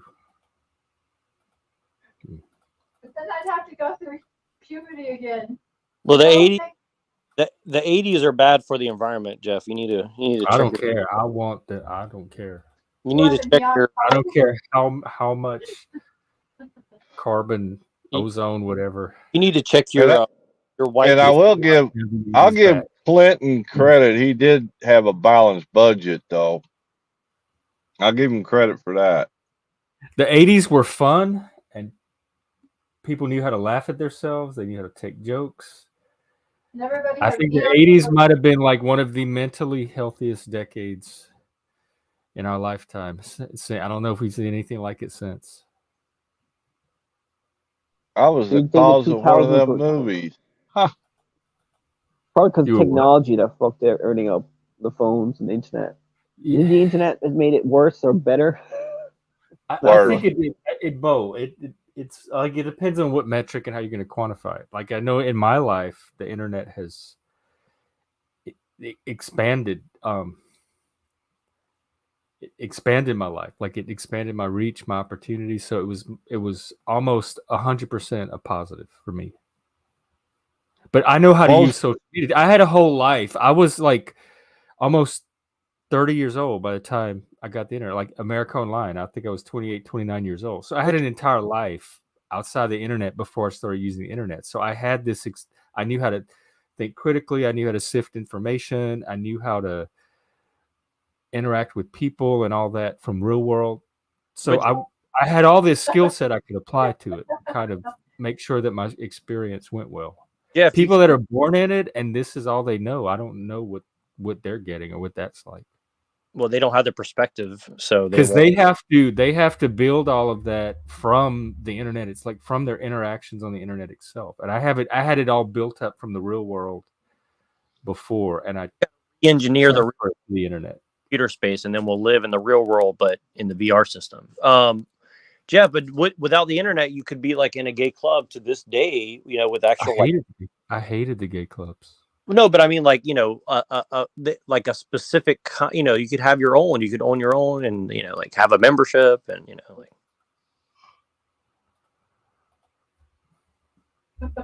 Hank to be your no, first member. the internet made it better because gay dating. We had our one little gay bar in the little town I was in, and that was pretty much it. And all of a sudden, the internet shows up, and there's all these other people now that never go out to the bar. You never see them. A lot of them weren't even out, and so it expanded your dating pool, and you could read profiles. So you had all the information you needed about a person, and you could sift through and target who you wanted to talk to. And in a bar, it was just random people. Like there was nothing to kind of guide who you wanted to approach and what you. Well, back then, too. So the internet vastly improved. Like at least. Like, I don't think just for gays, I think for everyone, but it vastly improved dating, socialization, like any networking ability to connect with others. All of that got supercharged when the internet came on. But people are hanging out in person as much though. But yeah, we're hanging out on here. But before the internet, we're gonna get in-person stuff going once we get enough people. Before the internet, depending on where you lived, it was dangerous to be around a gay bar. How so? It depended on the night. Yeah. Well, yeah, not where I was from, really. The danger was more from like the drunk lesbians or the drag queens or the gay people themselves. Oh, really? Because we would what we would do as teenagers is we would like go drive to the bar was kind of like in an isolated part of town, and you would go drive around to see if you saw gay people. It was like spotting them out in the wild. So you like drive around this bar, like drive around this block for a few times and see if you saw. That sounds like hunting. And then you'd be like, "Oh, we saw gay people tonight. Wow, isn't that cool? Look, it's gays." So that's all we would do. They would go to like gawk at them, but nobody really went to be violent or harass them. No chains and pickup trucks back in your day? No, not where I was from. Back in my day. Nope. Are you trying to make fun of my accent now? No, but I'm saying is your is 80s. that a Tennessee accent even though you're from St. Louis, or is that a Missouri accent? It's got to be Tennessee. Mom and Dad and all my relatives were from Tennessee, so it's got to be from them. So even in Missouri, you were exposed to Tennessee. Yeah, as a Southerner. Yeah, they thought I was farther south than where I was at. How do you feel about old St. Louis now? I drove through the country. Pitiful. I've never been as scared. I think between Denver and St. Louis are the two most scariest places I've ever been. Yeah, St. Louis is horrible. From Denver to St. Louis? Yeah, Denver is very scary, and also St. Louis is a very. Denver isn't that scary. Oh yes, it is. In my opinion, I think it's like Aurora, that area. Like, oh my god, that place. Okay, yeah. It's better than Hamilton. No, there's like people they drive around, like they like driving around looking to like do hurt people. They look like, it looks like people going around looking to do a Batman movie night every day. Like aggressive. Like I've never seen so many aggressive people in a small location. Like it's like I don't know what about that place. Like I saw like Seattle's kind of like that too. It's not a happy city. There's just a lot of miserable, aggrieved people in the air, like energy. Like California, they don't enjoy life. People here are generally in like a decent mood most of the time. Like people are not like going looking to start a fight everywhere. You know. What Colt, this is interesting. Like you talking about people that didn't have the internet had to adapt themselves to the internet, or people Well, on the internet kinda. go along with whatever was being created You for know, them. the online banking, the online ordering, I they were loved kind of all that. Oh my forced. god, I didn't have to get in my car and go drive, sit in the drive-through line and put the little thing in the tube and shoot. I could just sit at my keyboard and do all that in seconds. I didn't have to write a paper check, lick an envelope, any of that. What is to hate about all Buy that? all them stamps. Yep. Yeah, I haven't used a stamp in years. It might maybe even 10 years. I can't remember the last time I needed a stamp. That's why the post office is going broke. It's your fault, Jeff. Buy some more stamps. I'm programmed. I'm conditioned. Chuck, how Well, many no, gay bars were there where you grew up? And Tennessee. my grandfather was a postmaster. I come from a postal family, and I still am not conditioned to buy stamps. Well, you need to help Jack Talcott then. I'm if we were like 20, 30 years younger, I'd be well connected. They were part of that Napa National Post Association. They'd go to conventions, they'd network. There was quite a little postal network growing up. I mean, you got to do something really bad to get thrown out of the postal union. I know that.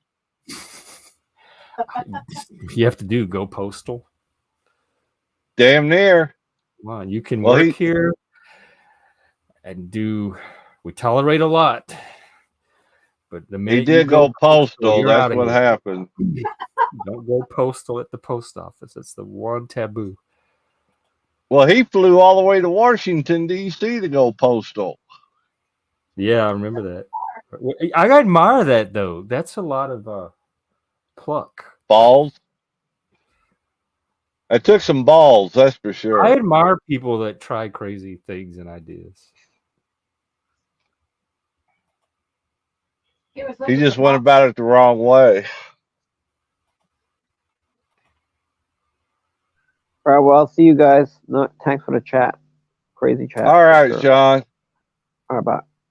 Okay, take care, Sean. Yeah, we'll wrap up. See you, Sean. Enjoy your steak. But I really hate whether you're across the pond, that'd be like us trying to tell England what to do, or the UK or Germany. I don't know how to say your name, but this happens more to me in Seattle than anywhere else. This happens in big cities too. Anywhere you have to toe a certain line.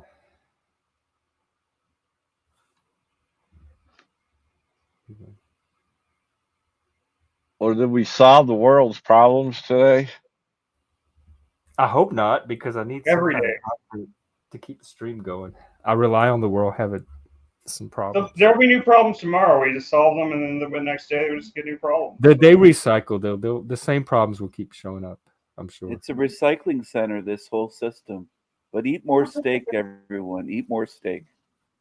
Steak is good. Steak is good. Absolutely. Yeah. I do like steak. I also like Me steak. too. All right.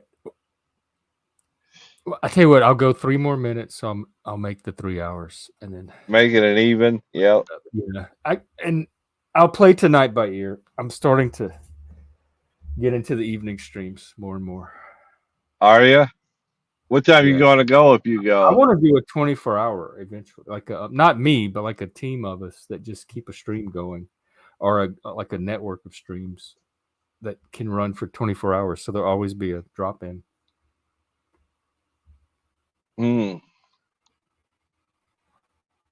Yeah, I do too. I thought I was a city person growing up. I was a city person growing up because that was before the internet. And if you wanted to meet any cool people, find cool music, have these kind of conversations, talk philosophy, anything, you had to go to the cities to do it. The options in rural areas were very limited. And so I was a city person. I was always running off to the city. And I knew growing up I wanted to live in a city. And after living in one, I discovered I am not a city person.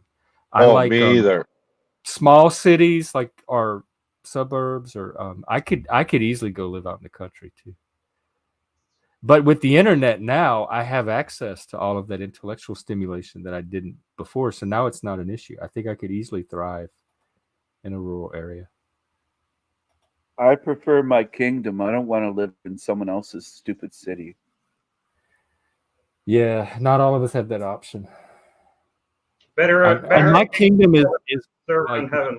and living space anyway. As long as I have that, that's all the kingdom I need. My chickens love their kingdom. They run the roost. Or a fiefdom. What's that, So Chris? even having access to the internet, you still that in-person connection is. I do know when I have had it, when I've had an in-person community and an internet, it felt balanced. It felt more like healthier to have both and have that option of being able to move in and out of a real person setting, like, and come back to the internet when you need it. But in Seattle, because the people here are so unpleasant for me to interact with, I'm fine with just the internet. I don't feel pressure to have. In fact, I'd probably having an in-person community here might be more of a negative. It would probably just be a lot of conflict and drama. Is that because you're not woke? Yeah, it's because I'm male. I'm from the South. I'm not woke. But really, being male, and I'm tall, so being a tall male that doesn't capitulate to all of that female bullshit when they start playing those little cards makes me a target right there because they can't control me. And I'm threatening. I was even told in a meeting one time, I was at a training, and they said, if you're tall and a male, you have to be aware of the impact that you have on people around you, and always be aware of like how you move your body. And I'm like, no, I don't. How tall are you? To do that in my life, and I'm not about to start. If someone has a problem with my height or my gender or whatever, that's on them. I'm not changing a goddamn thing. I would just start moving really weird. Just start moving and around. I couldn't believe they were telling you this like as part of this official training. Like, be aware if you're male or how tall are you? How you come across to others and how you could be like. They meant like you're scaring all the women and the sensitive people. Oh, I'll scare all the women. I'll tell you. Like that, and this is a mental health training. Like mental health professionals should know that that's their problem. Locus of control is them, not internal locus of control is superior to external. That's heightism. That's heightism. How tall are you, Jeff? 6'3". Well, I'm shrinking now. Like every time they measure me, I keep losing. They say when you get old, you shrink. But I'm still visually 6'3". Yeah, thank you, Marcella. And the Seattle freeze is a real thing. Yes, they are the weirdest people I've ever been around in my life, and I've lived a lot of places. It was like a monoculture. Like it's a collective. If you're not aligned with them in all these little like microscopic ways, you stand out, and they know it. It's kind of cultish feeling. And it's all unspoken, like nonverbal and unspoken. That's pretty good if you got to pass judgment that way. God damn, my this mental steak health is like good. skyrocketed up the minute I left. Like the day I drove out of the city, my mental health it's like a cloud just lifting. God damn, this steak is good. I gotta say, I do love steak. I'm not trying to offend vegans, but if they had a good juicy steak, it would change their whole mindset about life here. Well, what's sad is they try to make all their food taste like real food. You know, so they put meat flavor and therefore it tastes like meat. Yeah. If you're going to do that, eat the meat. Well, can't do that.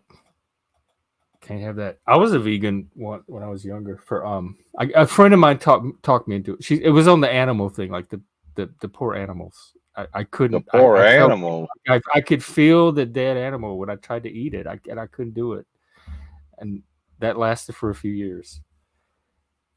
Wow. And Actually, I said like it was too restrictive. It felt like a very strict religion. It was too moralistic. And one day I just decided, like we were at a Mexican restaurant, and I'm like, I want fajitas. I want steak. And I put that steak in my mouth, and it was the best piece of meat I've ever had. And I never looked back. I'm like, I am eating meat from now on. What was that vegan shit? Fuck all of that. I'm never going back to that. I love meat. See, steak cures everything. You eat did steak that. and it just changes your life. It's life changing. Beautiful. Well, is there anything you want to close with or wrap up with? Are you streaming now? Or are you streaming later? No, I'm not streaming now, but I'd just like to shout out to everybody, especially my harem. Thanks for being here, Marcella and others that were here. Louise, Marcella, I think Carmen might have been here. There was a few from my harem over here, and I appreciate you being here. Much love to you, mad love to you. And my haters over here, you're gonna have to do a lot better than that. That doesn't get to me. It really doesn't. You're gonna have to up your game. You're not even close to getting to me. You're just losers. So anyway, it was fun being on here though, Jeff. And I'm glad you're not a vegan. I'm glad you enjoy steak. I don't trust vegans. I do. You make me want one right now. They're so good. It really is. So good. Eat steak, everybody, and be happy is my message for today. Eat steak and be happy. All right. Yeah, well, then go. If you're offended by it, then I don't know what to tell you. Go. Only some, my haters. You have a therapist? Just my haters. I don't mind. Sign off and do some self-care, and that's the way to handle this internet verse. But mad love to the real thinkers and the ones with open minds and open hearts. I was in Philly for a weekend, and I had a real Philly cheesesteak for the first time in my life. And oh my God, if you think you've been eating a Philly cheesesteak that's not from Philly, you haven't. That probably hands down the best sandwich I've ever eaten. And I've only had it in Philly. Nobody that sold Philly cheesesteak outside of Philly. You mean like the ones with the cheese whiz on sandwich them? that I had in Philly. You mean like the one with the stuff with the cheese whiz? It was like some little dump hole in the wall, and it's just like onions on a grill and the meat and the cheese, and they just put it all together and rolled it in aluminum foil and handed it to me. It was almost like fast food. And I got it home and I put it in my mouth. I'm like, oh, this is what people have been talking about a Philly cheesesteak. I didn't know it's like real Philly cheesesteaks use cheese whiz. I just didn't know if like it was like they do. Like, I don't know what. I just told him I wanted a Philly cheese. I wanted the meat. He said, "I'll set you up." Meat or the spices? Do they spice the meat somehow? I don't know. It's some kind of magic that's like a po' boy. Like a po' boy in New Orleans is going to taste different from anywhere else. There's just some magic of Philly magic. The food originated from there for a reason, and it's something intangible. Well, after this, I'm going to go to Philly for a cheesesteak sandwich. I think it sounds good. That sounds good. Well, I hope you enjoy it. And if we're not around tonight, we'll be around tomorrow. So we'll see everybody then. And all right. Well, thanks for having me on, Jeff. And cheers to everybody. Mad love to any good spirits that are watching. The ones that can laugh and love and eat steak. Eat steak. Yeah. And healthy. Eat it. Choice. See you later. Bye, all everyone. Right. Take care. Chris, what you got going on today? Yeah, I got a few more computers to try to work on, but I think I'm gonna skip that for the night. I think I'm burning out of that at the moment. So Colt, that's fine. I'm always open. I think I've demonstrated that I'm open to having these dialogues and result. It is a lot easier when you're on stream, but that's also fine. Everyone is. I think that is the best solution. And in my groups, like the virtual groups that I was running online during COVID and after, my policy was if for whatever you're having a negative experience for any reason, then just sign off, take a break, step away, turn your camera off, manage. You are an I've adult. always- You have I've always agency. appreciated the Manage your experience. And I say the same thing about this stream and the chat. If we're not giving you what you're coming here for, and conversation with me is not resolving that for you, just vote with your feet or your fingers or whatever, and go to the streams that feed you and charge you up the most and give you what you're out here to get. I already know, and I knew when I started this, I am not going to be able to be all things to all people. I just know that. I'm trying to be a specific thing to a specific set of people. And if people outside of that benefit, that is great. And I want that. But I have a very precise focus here. All right, let's bring Hank on so he can wrap up with us. Are you at work? Is that your workplace? That looks cool. Yeah, I work now. You work at Amazon? This is so cool.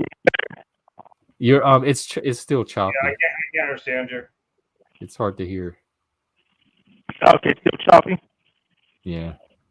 It's really distorted. It's like a bad walkie-talkie connection. Oh, okay. But we will wrap it anyway, so we'll be here tomorrow. Okay. So, we'll have a good day at work, and we'll see you. Yeah, you can ask him that too. I would remind me next time he's here, and I will ask him why he's here, why he comes over here. To me, it's because the conversation, and I've